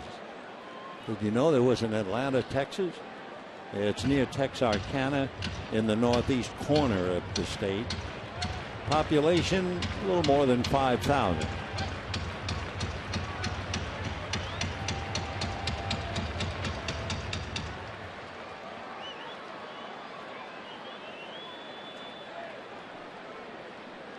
Drew Stubbs hit a game-winning triple for Team USA. They won the gold medal game against Japan, 2004. Foul back.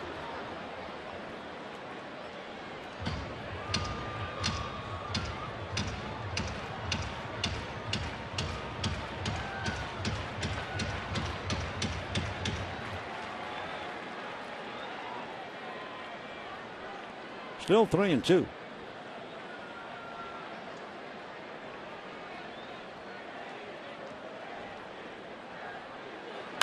Breaking ball, and I mean a big league pop foul. Greinke's calling, but here in a hurry comes the first baseman, Justin Turner.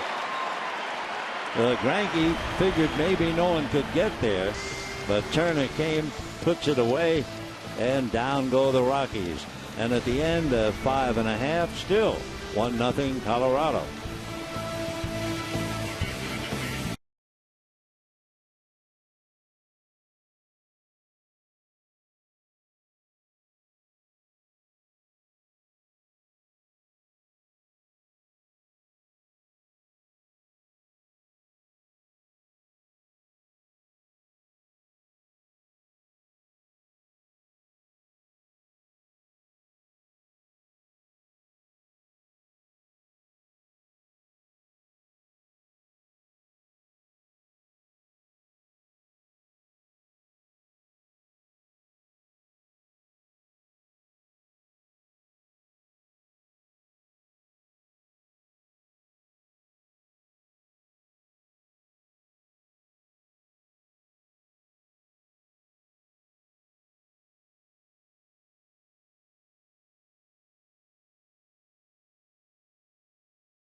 The 6th inning.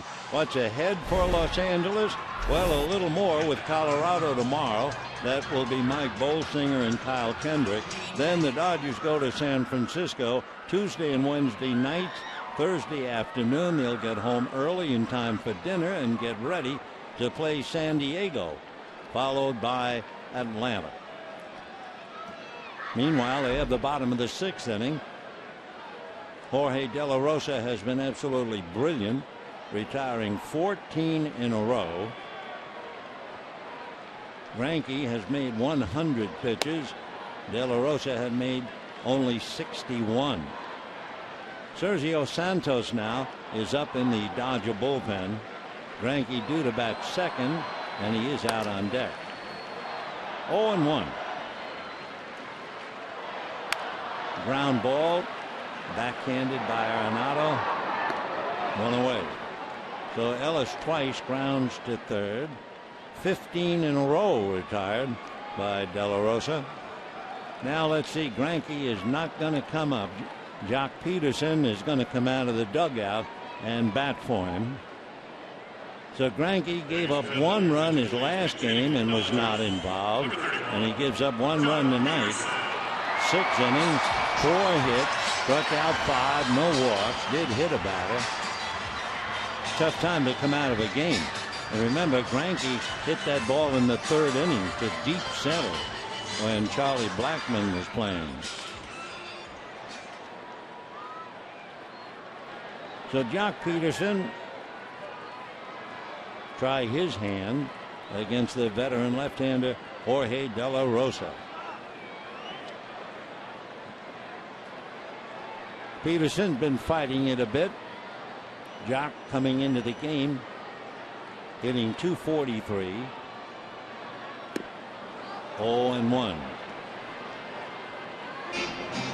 Peterson is kind of Jekyll and Hyde.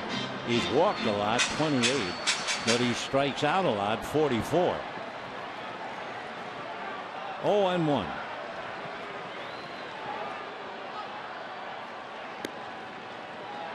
One ball and 1 strike. So Jock, tough assignment. De La Rosa pitching so well, and they send Jock up there against a veteran left-hander.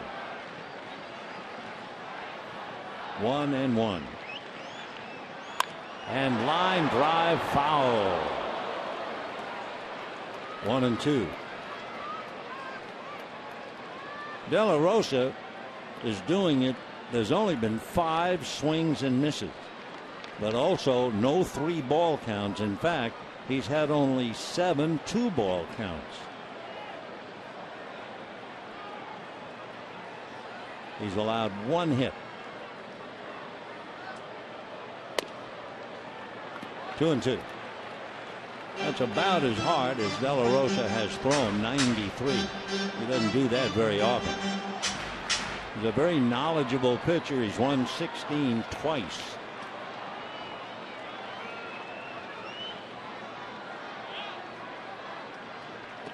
And ball 3. As we mentioned at the start of the game, De La Rosa 5 wins and 10 losses against the Dodgers. But he's pitching a gem so far. From San Nicolas, Mexico, he was born in Monterrey. 3-2.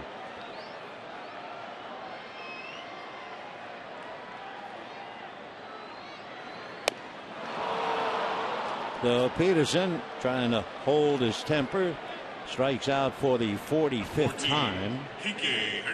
And here comes Kike Hernandez.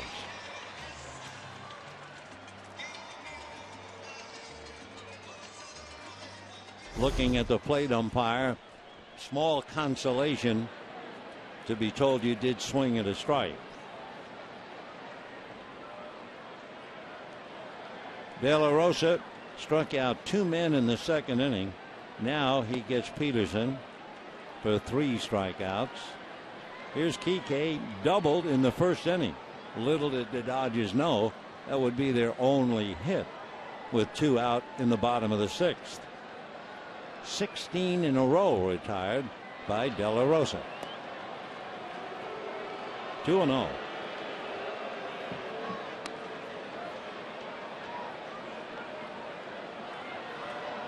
Kike making a defensive play that'll make the highlight films for sure. On the ball hit by Mike McHenry, the catcher. 2-0. In there. Catch was so good, we're going to show it to you again. McHenry unloads, and Kike's going to run it down right there. I think for sure Greinke thought it was a home run, or at least he certainly thought it was going to be off the fence. Instead, a great catch by Kike. Greinke now a true spectator, sitting alongside Justin Turner. 1-0 Colorado. Bottom of the 6th, 2 out.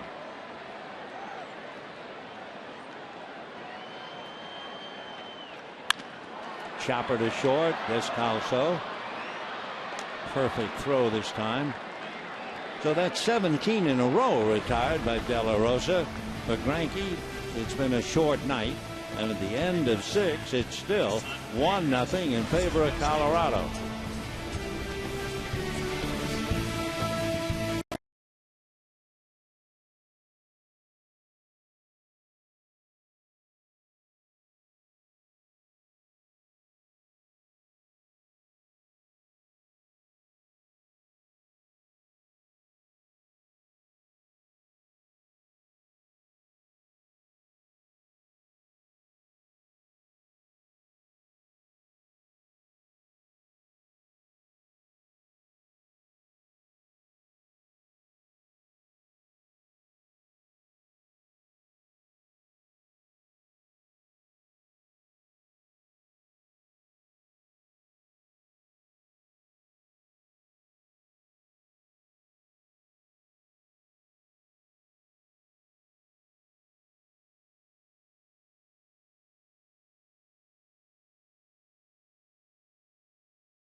Brought to you by Nissan. Get to Nissan's ride of your life for exciting performance and surprising offer. Shop at ChooseNissan.com. And by DraftKings. Play daily fantasy baseball for free on DraftKings.com. Use promo code BlueCrew for free entry. Well, we have a championship game unfolding here. Greinke gives up a run, and that's enough to chase him after 6 great innings. Zach allowed only the home run to Cargo. Gave up 4 hits, hit a batter, struck out 5, and he has to surrender the ball to Sergio Santos. Meanwhile, the big story, Jorge De La Rosa. He has retired 17 in a row. The leadoff man for the Dodgers, Kike Hernandez, doubled, never scored. And here we are in the 7th inning. Rosario single to left, single to right. So he was hitting .091 against Greinke, and he goes 2 for 2 this evening. Ground ball wide of third, Uribe. 1 away.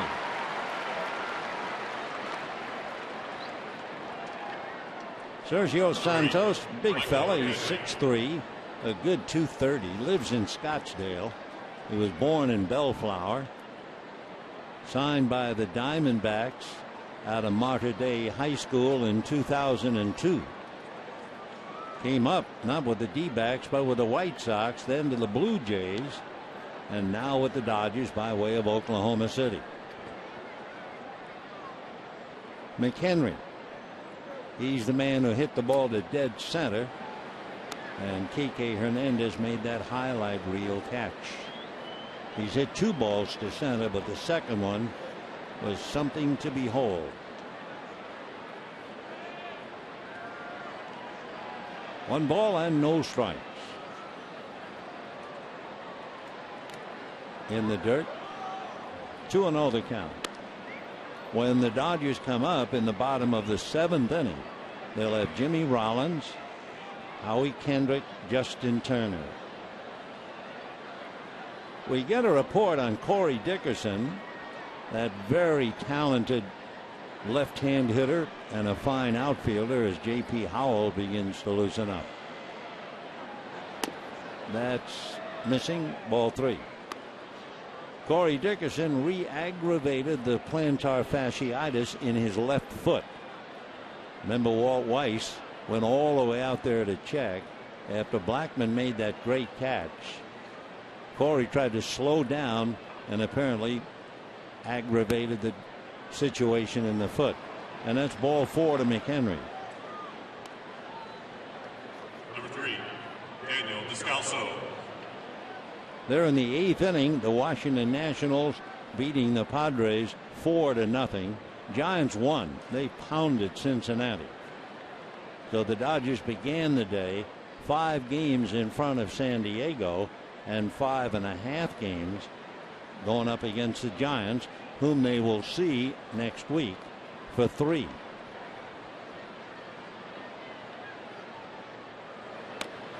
Check swing for a strike. By the way, Hunter Pence is now back playing, and in his first game, remember, he broke his arm in spring training.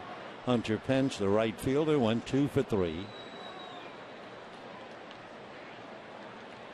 0-1 to Descalso.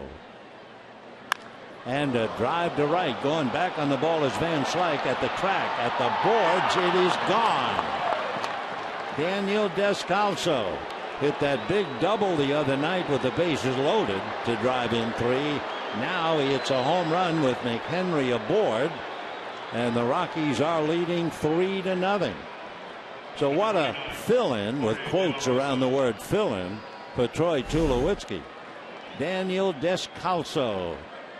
So one way or another, the Cardinals always seem to give the Dodgers a bad time.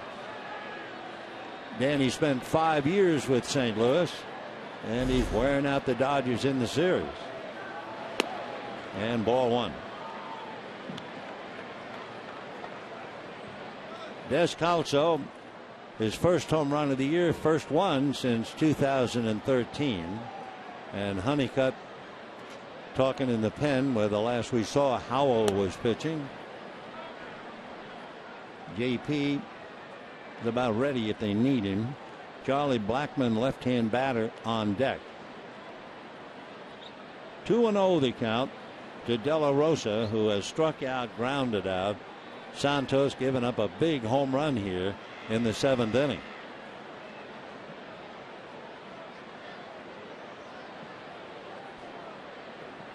And time, Honeycutt going out.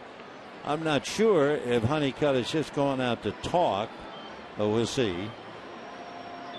You have the left-hand hitting De La Rosa with 1 out, and then you have Blackmon, then LeMahieu, a right-hand batter, and then Gonzalez, another left-hand hitter. So 4 of the 5 hitters, starting with Descalso, left-hand batters.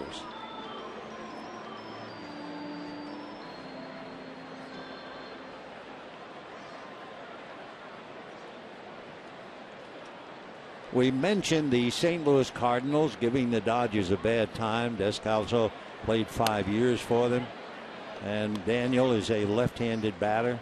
Well, if you count the playoffs against St. Louis, left-hand hitters are hitting .500 against J.P. Howell, and he's been throwing in the pen. Foul ball. Left-hand hitters 12 for 24 against J.P. So they might not be in a great rush to get him into the game. Charlie Blackmon, who's on deck, had 3 hits last night against 3 different left-hand pitchers. 3 last night. He had only 5 hits against left-handers all year.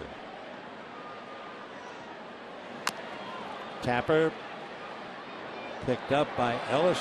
Easy play on De La Rosa, and we have 2 down.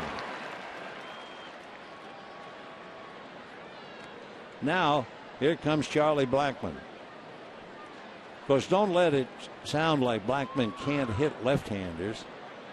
In his career, Charlie's batting .281 against left-handers. That would make him the 11th best hitter among active left-hand hitters going up against left-hand pitching. So they're in no rush to bring in J.P. Howell, even though you have all those left-handers, 4 of 5.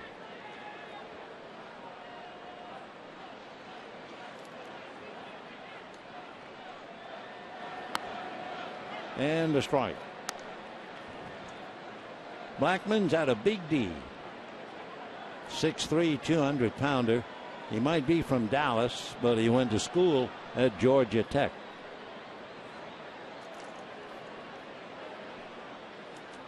Oh, 0-1 in the dirt. Blackman last year went 5 for 5 twice, including once against the Dodgers. He also went 6 for 6 once. So he's quite a player. 1 ball and 1 strike. 2-1. Blackman was drafted twice as a pitcher by the Marlins out of high school and by the Red Sox.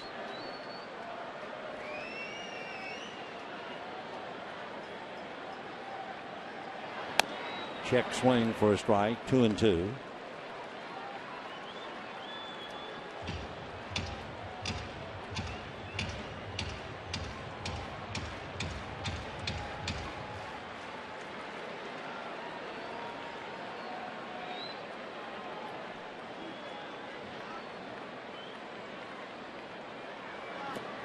And down he goes.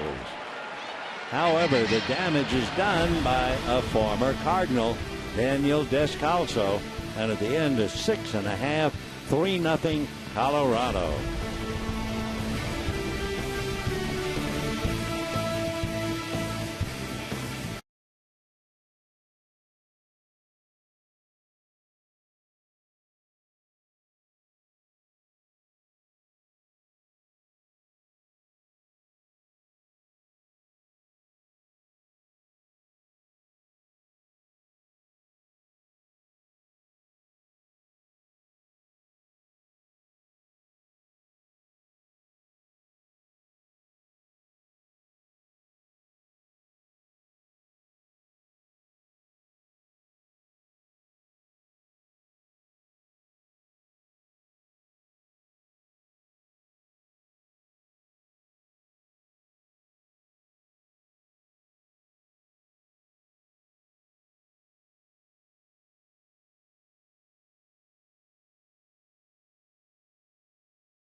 Saluting the 1965 World Champion team, the 1955 team, and some wonderful players who have had some big dramatic moments here in the so-called old-timers game, but the boys did very well.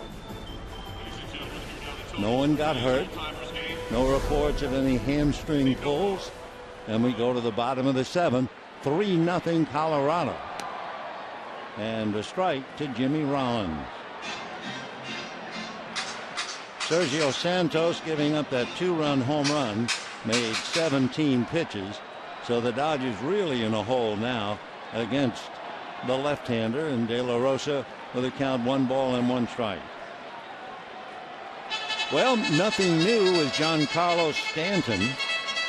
Remember, he hit the ball on top of the pavilion roof and out into the night the other night. Well, they tell me in Miami, Giancarlo Stanton just hit one 478 feet.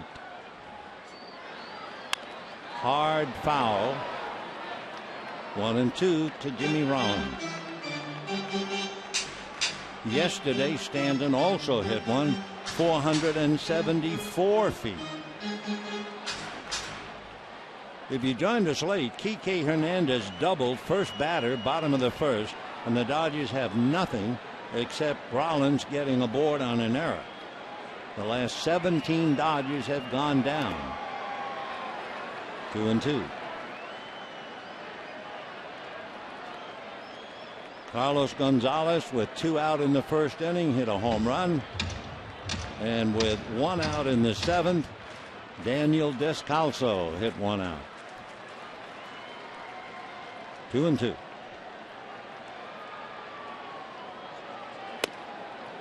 Off speed and high, ball 3.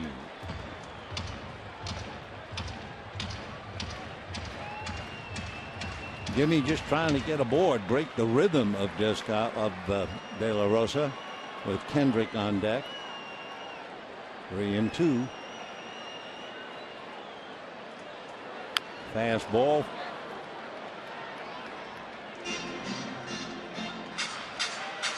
So the first 2 batters to face De La Rosa reached. Hernandez doubled. Rollins got aboard on an error. And then it started. Kendrick hit into a double play. And he's retired 17 in a row.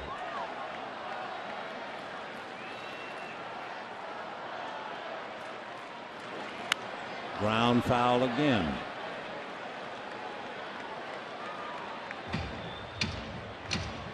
Oh boy. Oh yeah. Christmas morning. And he's a player, you can tell, right?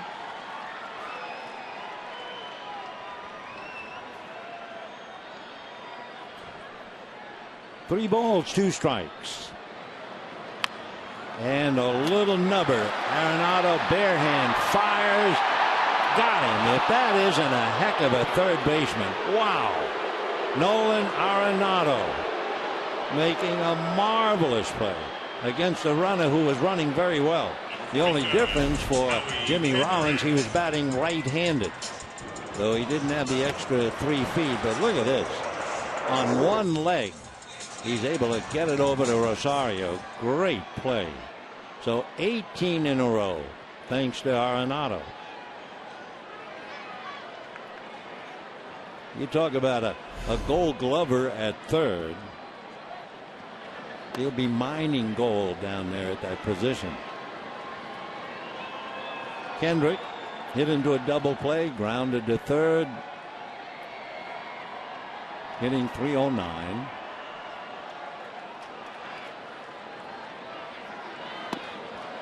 Fastball, check swing, no swing, says Marty Foster. And the count, 1 ball and 1 strike.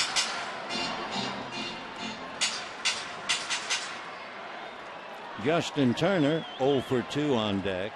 Of course, once you mention Hernandez, everybody else is 0 for. 2-1. De La Rosa with perfect control. He has struck out 3.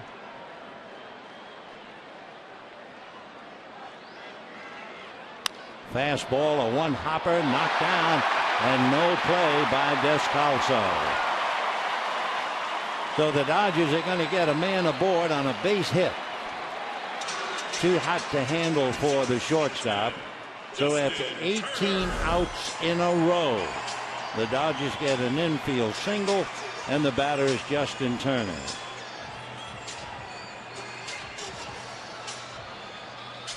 Three runs, 5 hits for Colorado, no runs, 2 hits for the Dodgers. We mentioned earlier the Dodgers are a break-even 2-2 against left-hand starters.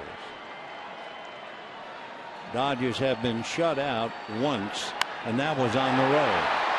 That's going to go foul down the line. The Turner will have to come back, try it again. No balls, 1 strike.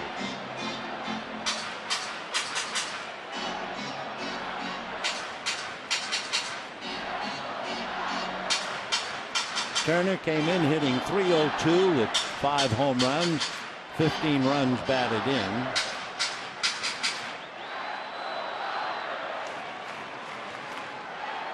Turner also has 5 doubles.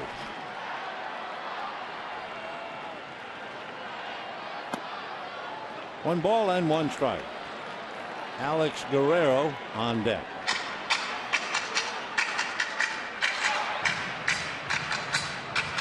De La Rosa breezing. Rare for him to be pitching out of a stretch. Scott Oberg, a right-hander up in the Colorado bullpen. That's going to go down the line, slicing and going foul. 1-2 to count. There's Scotty tuning up.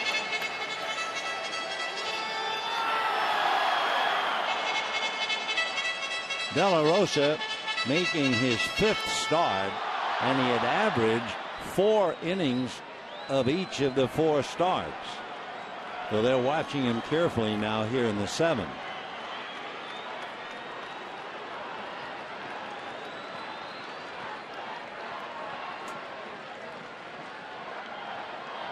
One ball and 2 strikes.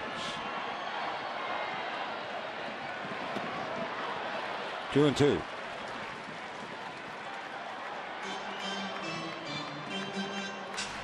De La Rosa now ready to make his 90th pitch. Greinke made 100 pitches in his 6th inning. 2-2.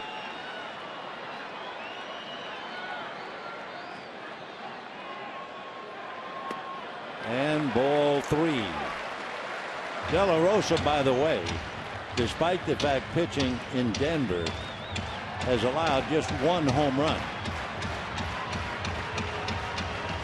He might be tiring in the sense he did not have a 3-ball count on the first 17 batters, and he's had 4 3-ball counts on the last 5.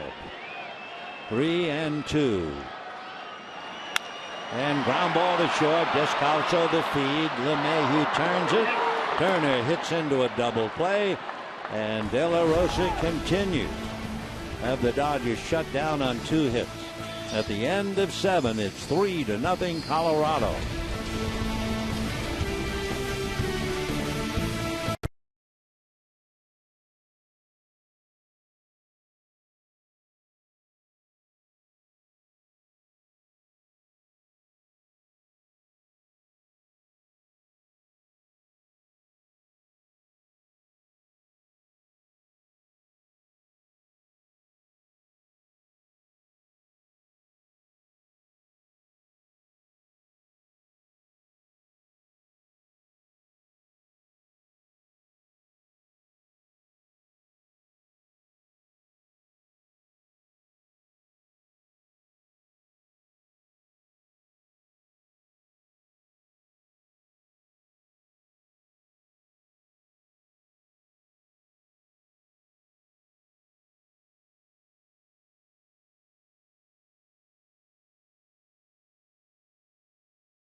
Hey, De La Rosa, not only has he just shut the Dodgers down completely, there have been 13 outs on the ground. So Descalso hurt him with a 2-run home run. Carlos Gonzalez homered in the 1st inning, and the Dodgers just couldn't do anything for Greinke. So it's still 3-0 in favor of the Rockies, and it'll be LeMahieu, Gonzalez, and Arenado. Ball 1. Santos got Rosario, walked McHenry, and boom, Descalso a home run.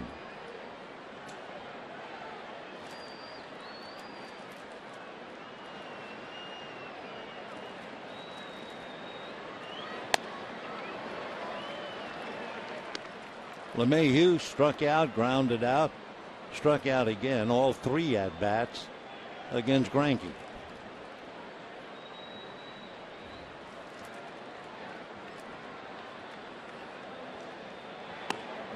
That's a strike. Dodgers playing a couple of fellas tonight who don't normally play a lot. That would be Kike Hernandez, Alex Guerrero, and A.J. Ellis. Not to take anything away from De La Rosa. He's been brilliant. That's in the dirt. That's ball 4. In fact, check on that. They're looking the other way. So that was a 1-ball, 2-strike count. And I guess called strike 3 by Mark Wegner. In the dirt. You see him pointing. Yep. So it'll be a strikeout, wild pitch. LeMahieu now with Gonzalez, Arenado, and Stubbs coming up.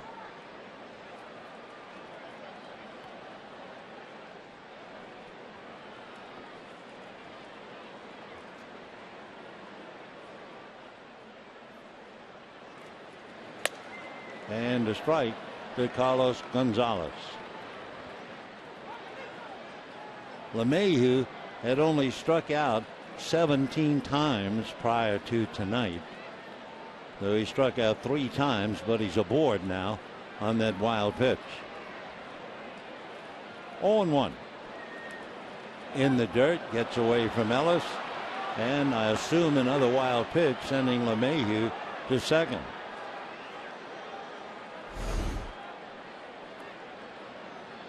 Down and dirty and bouncing away. So 2 wild pitches, and LeMahieu's at second.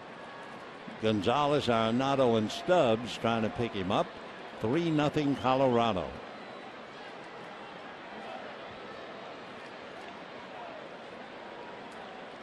One and 1. Ball 2. Greinke for 6, allowed only 1 run. Cargo hit the home run. Santos now has given up 2 runs and in danger of giving up more. Arenado waiting on deck.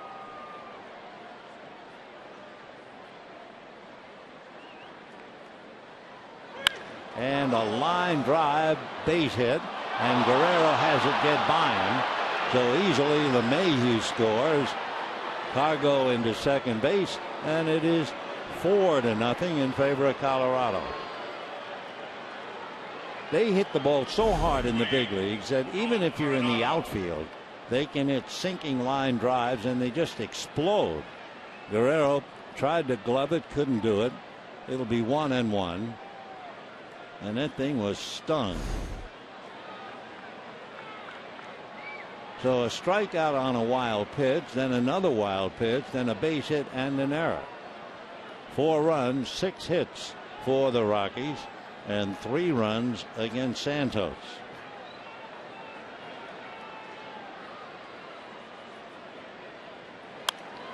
Fouled away. Arenado struck out, flied to left, flied to center.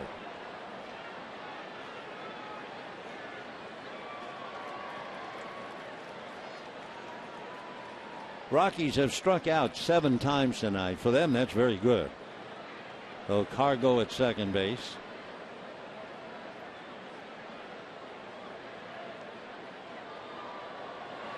And a drive to left center and very deep, heading for the wall, and it's over the wall. And for Sergio Santos, it is certainly not his night. So that breaks the game wide open. As Arenado hits it out with Gonzalez aboard, it becomes a 3-run inning. And Arenado brings it in to make it 6-0 in favor of Colorado. Santos has allowed 5 runs. He was unlucky on the strikeout wild pitch. And then the error by Guerrero, and then Arenado hits his 7th home run of the year, and it's 6-0 Colorado.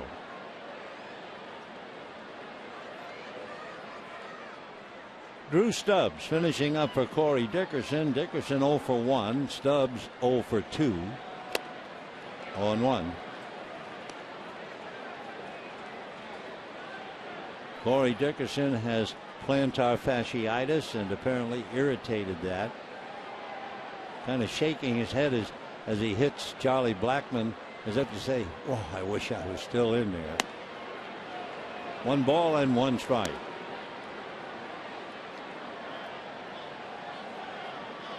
Tomorrow, Mike Bolsinger, and he'll be going up against Kyle Kendrick.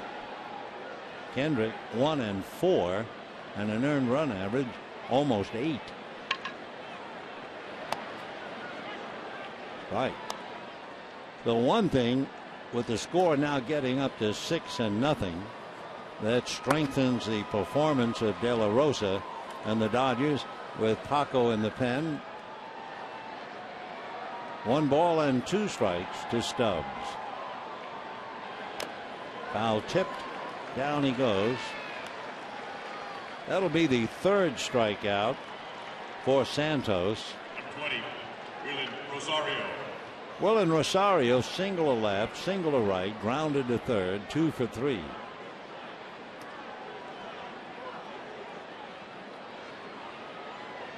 Jorge De La Rosa taking a breather, sitting back in the dugout.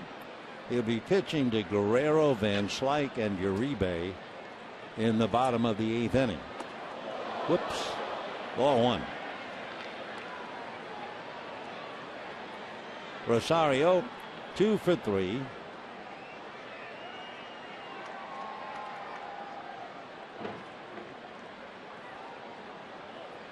My, how things have changed. Remember, the Rockies came here with an 11-game losing streak. The Dodgers had beaten Colorado 8 straight times, 5 this year, 3 last year. And Carlos Gonzalez and company splitting the first 2 and leading handily now 6-0 tonight.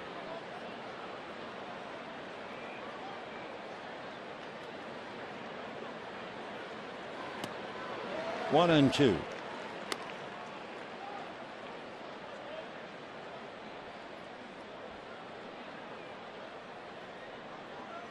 So Santos having a rough ride.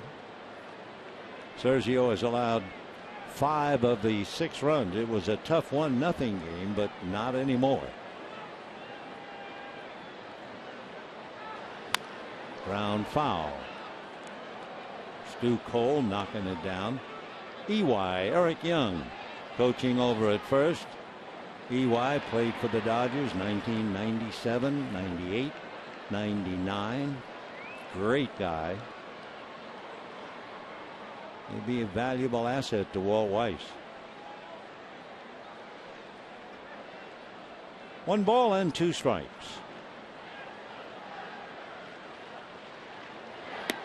Fastball missed.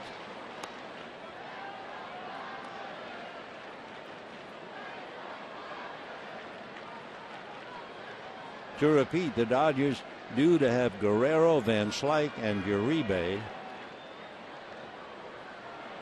They are 0 for 6 collectively. Rosario, after a pitch in the dirt, out he goes. So what a weird inning so far for Santos. He has struck out 3. He's still out there. He's given up 3 runs in the inning despite striking out 3. Remember, Jansen last night struck out 4 in 1 inning, strikeout pass ball. Tonight with LeMahieu, it was strikeout wild pitch. So here's McHenry, twice flied to center, once over the head of Hernandez, who made the great catch. Right. Mike drew a walk in the 7th inning, and then Descalso came up and hit a home run.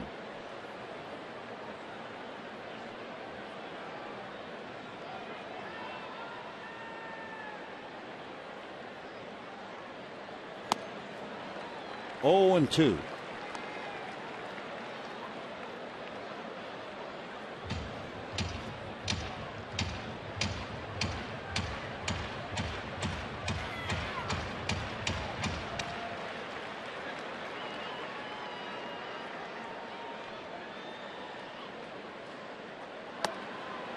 1-2.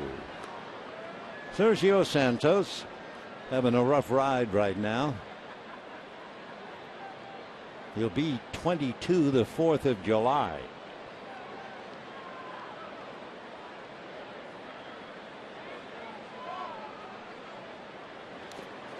McHenry strikes out, but look out.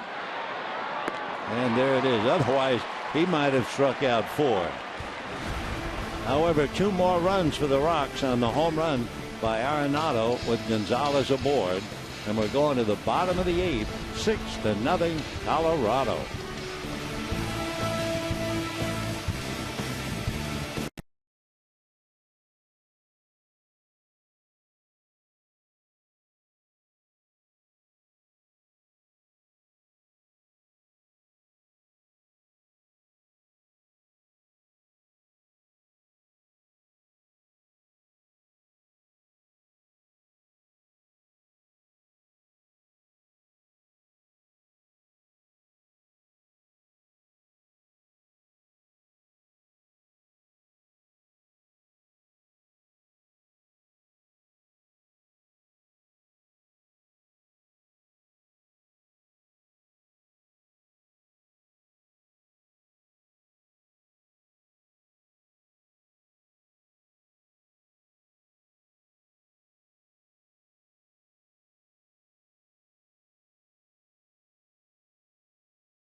Dodgers, should they lose tonight, will be battling tomorrow for a split.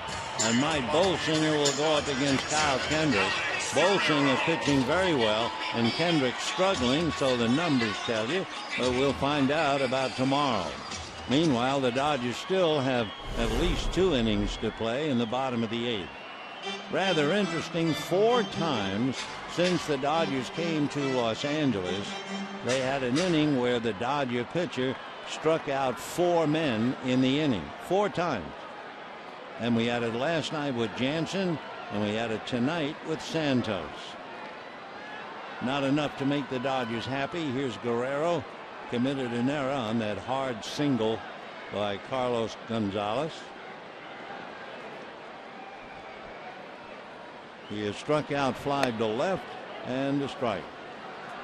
Those pitchers who have done it, 4 strikeouts in an inning: Pete Rickard, Don Drysdale, Darren Dreifert, Brad Penny, Kenley Jansen, and, although he can't be very happy about it, Sergio Santos.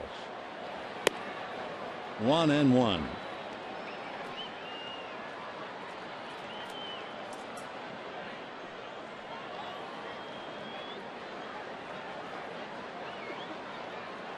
Guerrero came into the game hitting .357, and a hopper backhanded by Arenado. The long throw in the dirt, and it gets off the glove of Rosario. So Arenado winds up, fires, and a tough play for Rosario at the other end. So Guerrero aboard. That'll bring up Van Slyke. Tough play for Rosario. I assume they'll give the error to Arenado. So E5. So the Rockies have made 2 errors, but they're breezing 6-0. Van Slyke struck out, grounded out, 0 for 2. Squirted back to the box, and the out at first. Down to second base goes Guerrero, 1 out. Number 5. And Juan Uribe coming up. De La Rosa walking around on the grass. I'm not sure if he hurt himself. I think he feels very tight in the groin area, stretching his legs. And now Walt Weiss and the trainers don't like what they're looking at. So let's see. Keeps rubbing at the left groin.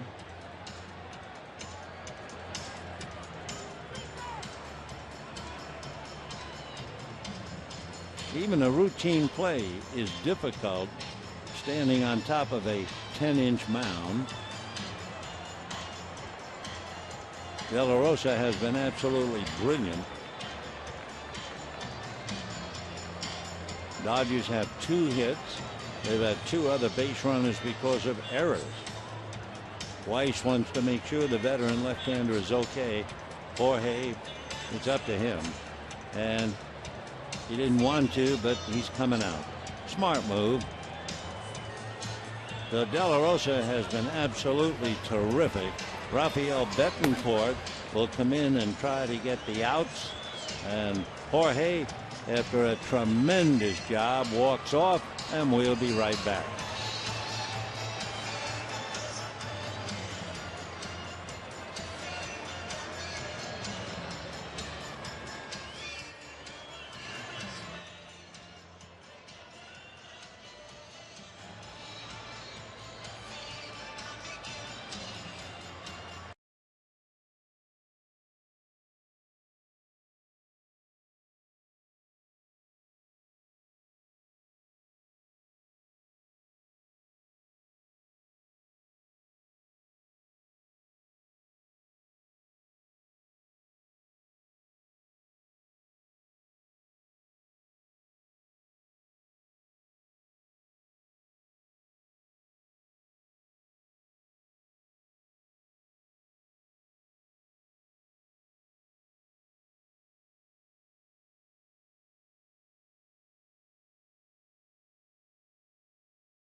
At Bat, the #1 app for live baseball. At Bat is up to the moment at any moment with in-game highlights, live look-ins, replay reviews, radio broadcasts, statcasts, and so much more. So get MLB.com at Bat for your smartphone or your tablet. Jorge De La Rosa gives way to Rafael Betancourt. For De La Rosa, he came in with a lifetime record of 5-10 against the Dodgers. De La Rosa's earned run average before this game was 9.5, and he was magnificent until he hurt himself in the 8th inning. The Dodgers managed 2 hits against him. 2 others got on errors, and that was it. They were completely shut down by the man from Monterrey, Jorge De La Rosa. So now Rafael Betancourt from Venezuela will be pitching to Juan Uribe. Betancourt is replacing technically an injured pitcher. De La Rosa made 96 pitches before forced to come out. And of course, talking about tough luck, how'd you like to be Zach Greinke? You start the year 5-0, trying to win your 6th, give up 1 run against Miami and have nothing to do with it. Give up 1 run tonight and looks like he might lose it. So Betancourt will be pitching to Uribe, fouled out to Gonzalez and fly to center. 6 runs, 7 hits, 2 errors for the Rockies. No runs, 2 hits, 1 error for the Dodgers. At one stage, Jorge De La Rosa retired 18 in a row. He was magnificent.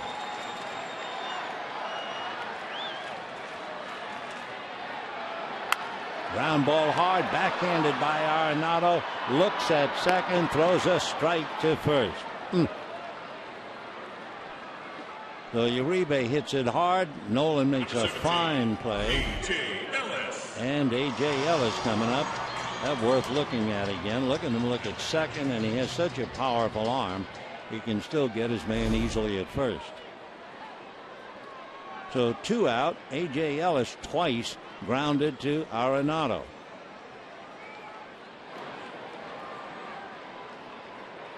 Adrian Gonzalez comes out on deck. He would bat for Santos.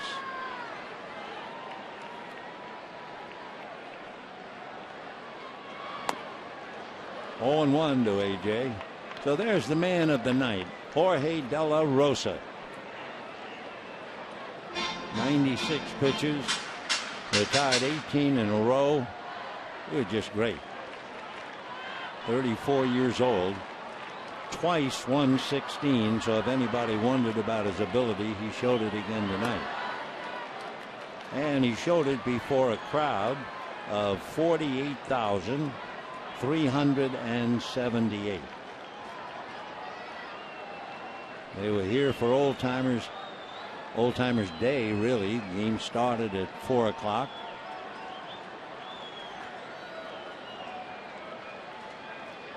One ball, one strike.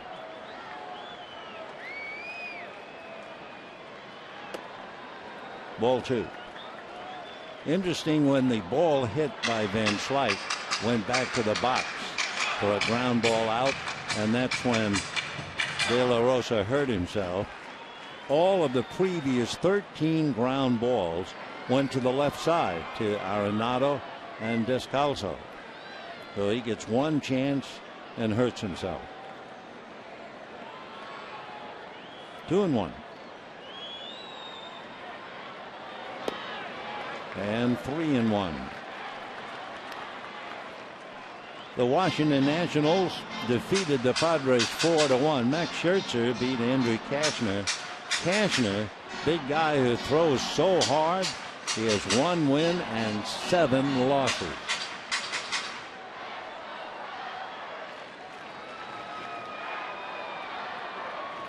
Betancourt, 30 years old, always wears out the bill of his cap.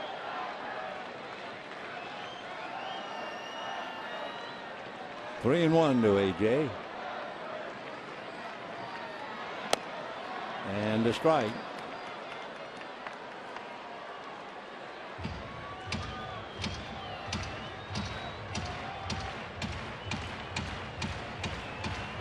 Three times he went to his cap, 4 times, 5 times. That's just in between pitches. 3-2 the count to A.J. Ellis.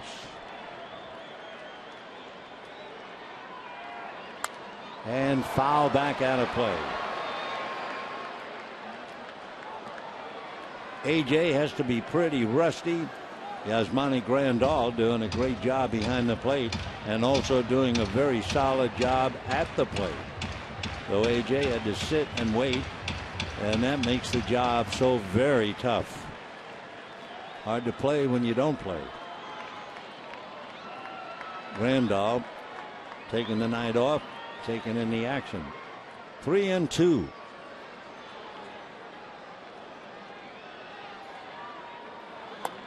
Got him. So A.J. strikes out. The Dodgers leave a man at second base. That would be Guerrero. And at the end of 8, 6-0 in favor of Colorado.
Tommy Lasorda Garden Gnome, presented by Chef Marito Seasonings.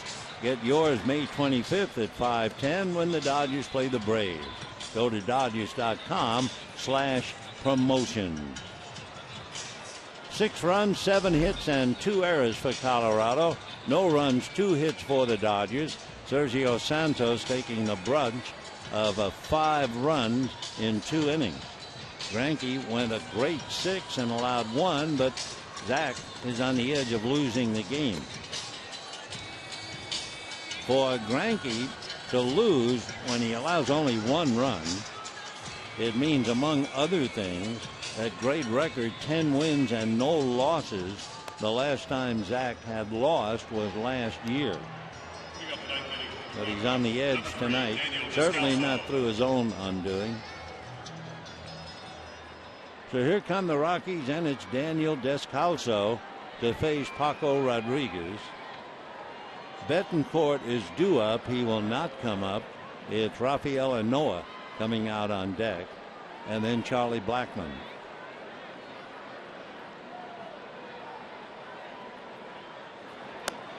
And a strike.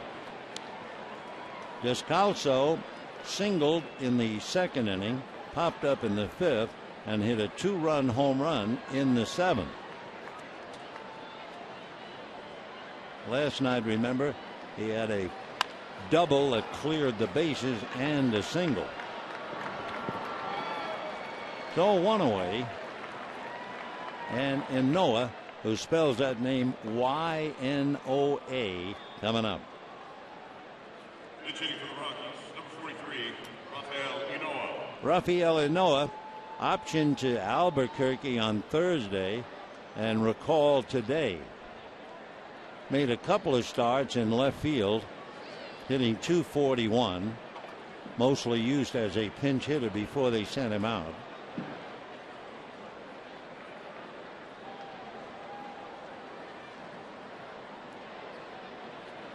And a drive to left down the line, heading towards the seats, and short as it short hops the wall, and Ynoa goes into second base with a double.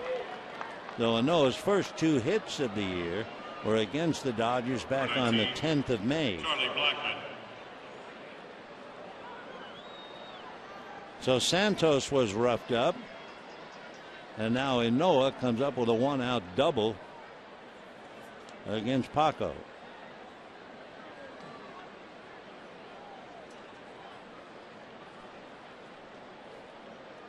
Charlie Blackmon struck out, grounded out, hit by a pitch, struck out again.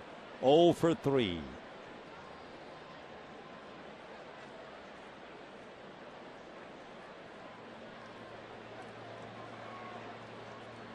Almost hit him, ball 1.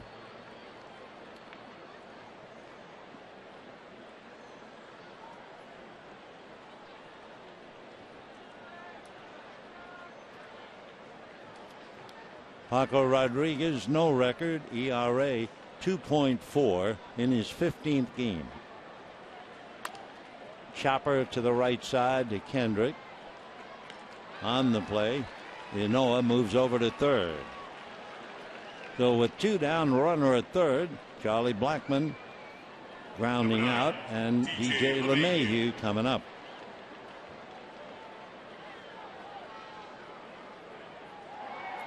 LeMahieu struck out 3 times and grounded out, but when he struck out in the 8th inning, he reached on a strikeout wild pitch. That was the beginning of a thoroughly forgettable inning for Sergio Santos. Struck out LeMahieu, who reached on the wild pitch, struck out Stubbs, struck out Rosario, struck out McHenry, but the out had to be recorded at first base. So another 4 strikeout inning and back-to-back games.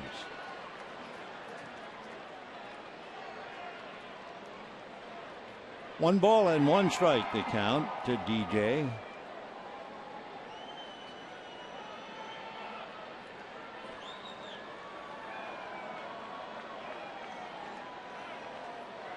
Time. when the Dodgers come up in the bottom of the ninth, they'll have Rodriguez followed by Hernandez and Rollins.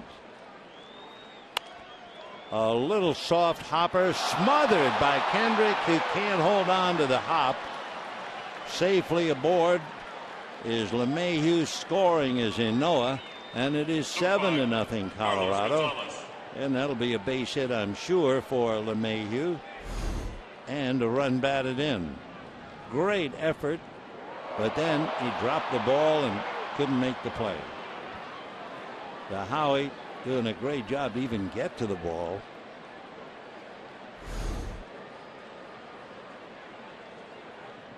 So now Carlos Gonzalez.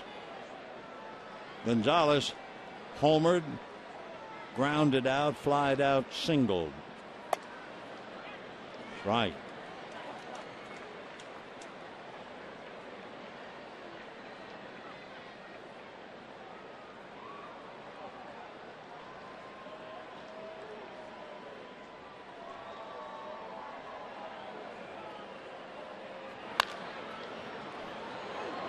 Oh, 0-2. In the inning, Descalso grounded out. Inoa, as a pinch hitter, doubled. Blackman grounded out, and then LeMahieu gets a base hit off the glove of Kendrick. 7-0 Colorado.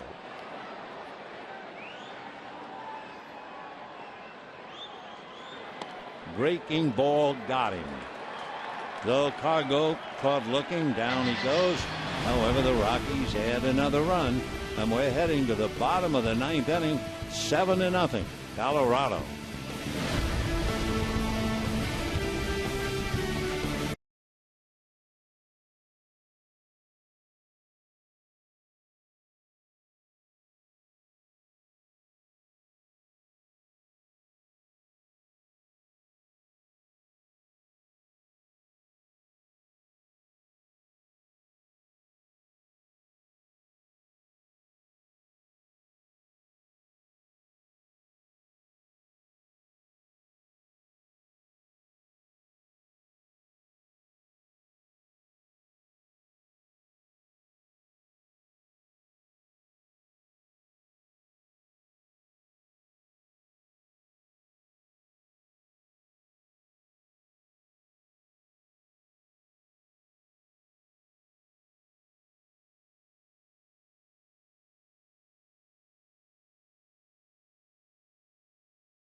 Of the ninth inning, he certainly would be the player of the game, and we're talking about Jorge De La Rosa.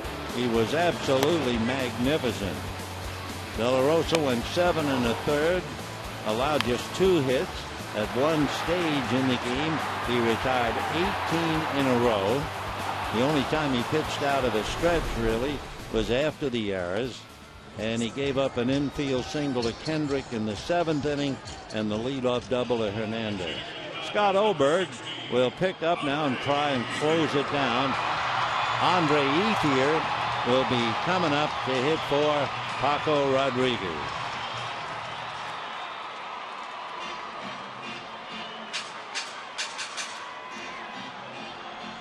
So Andre Ethier checking in with good numbers. Andre hitting .330, 5 home runs, 14 runs batted in.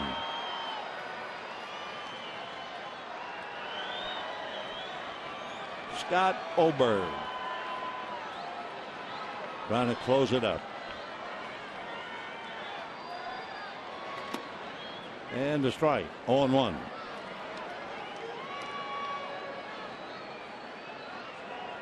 Andre 3 for 7, rested today. along with a lot of the regular Dodgers.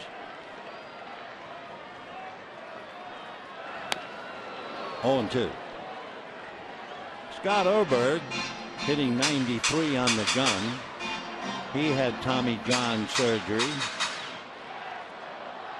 He's from Tewksbury, Massachusetts, and went to the University of Connecticut. Check swing, strike 3. So Oberg comes in and immediately takes care, and down goes Andre Ethier. Number 14, Kike Hernandez. De La Rosa had 3 strikeouts.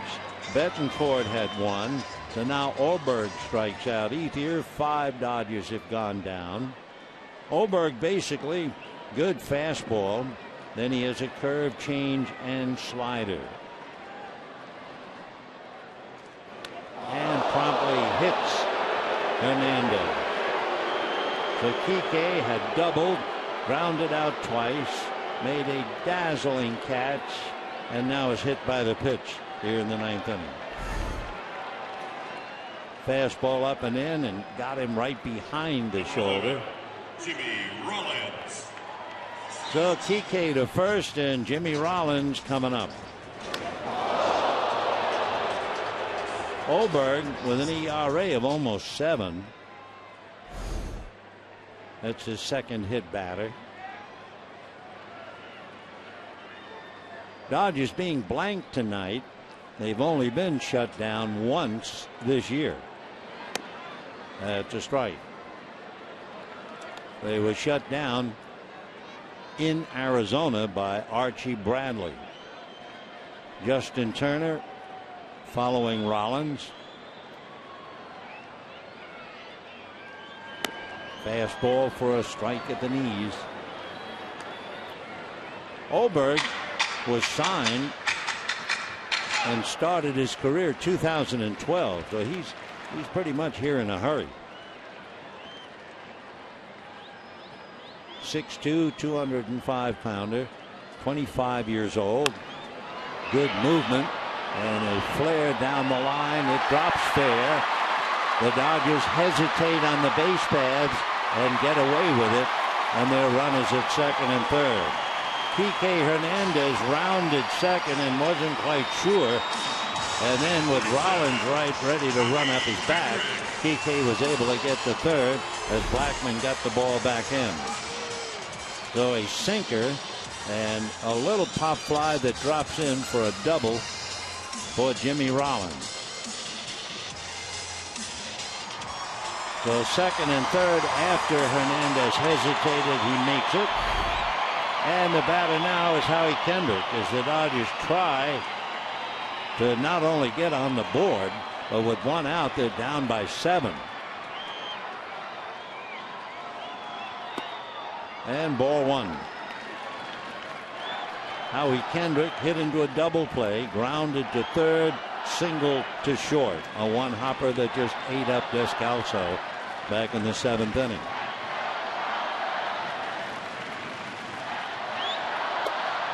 Fastball, 2-0. Crowd's been sitting on its hands all night. The Dodgers have not done anything to elicit a roar. 18 in a row retired, blown out of the game in the 7th and 8th innings. 2-0. 3-0. John Axford, who is normally the closer, gets up in the pen. Walt Weiss, I'm sure, thought he could give Axford the night off. Maybe not. 3 balls, no strikes. And ball 4. And the Dodgers have suddenly loaded the bases. They've got a long way to go, down 7-0. Chuck Hernandez, the pitching coach, will get on the phone. And here comes Justin Turner.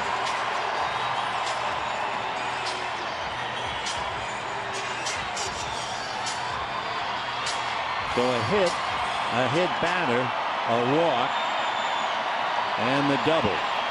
So Hernandez going out to instruct, and Oberg waiting for his arrival. Justin Turner, coming up with the bases loaded, has never had a grand slam, in case you're thinking of that. Boone Logan now joins John Axford, in case the Dodgers go to the bench for people like Adrian Gonzalez.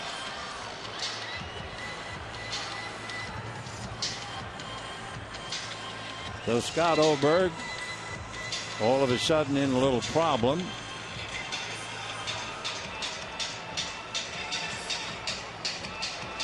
Oberg had some physical problems in 2010. He had psoriatic arthritis in his feet and ankles. Made him hard to even walk. Got the disease under control and battled his way, only to have Tommy John surgery a year later. He's got a little problem compared to that. Bases loaded, 1 out. And Justin Turner. And did that hit him? Yes. So everybody moves up 90, and the Dodgers finally get on the board, but they're trailing 7-1. Turner picks up a run batted in. Kendrick to second, Rollins to third, and Hernandez, who had been hit by a pitch himself, finally scores. So the Dodgers still have been shut out only once. Bases loaded, 1 out. Alex Guerrero now struck out, flied out, reached on an error.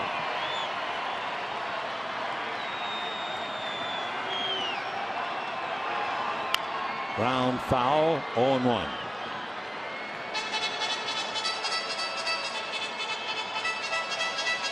So if nothing else, the Dodgers avoid the shutout, as Adrian Gonzalez talking to Kike Hernandez. Guerrero hitting .339.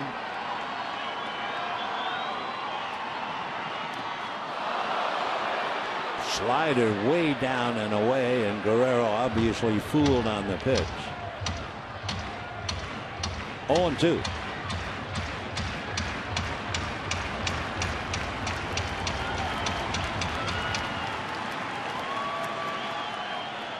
$48,378 have finally seen the Dodgers score a run.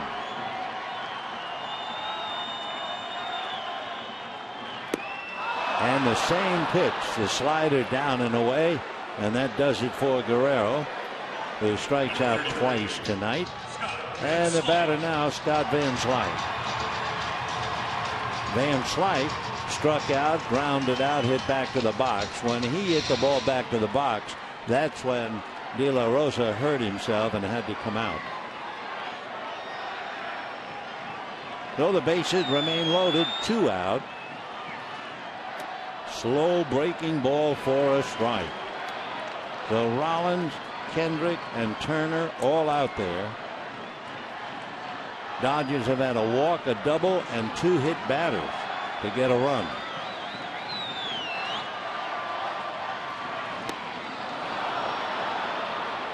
Oh, 0-2 to Scott.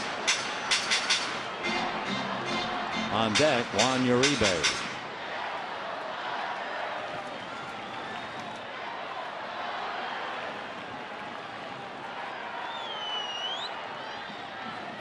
Breaking ball got him, and so Zach Greinke allows 1 run, suffers the loss.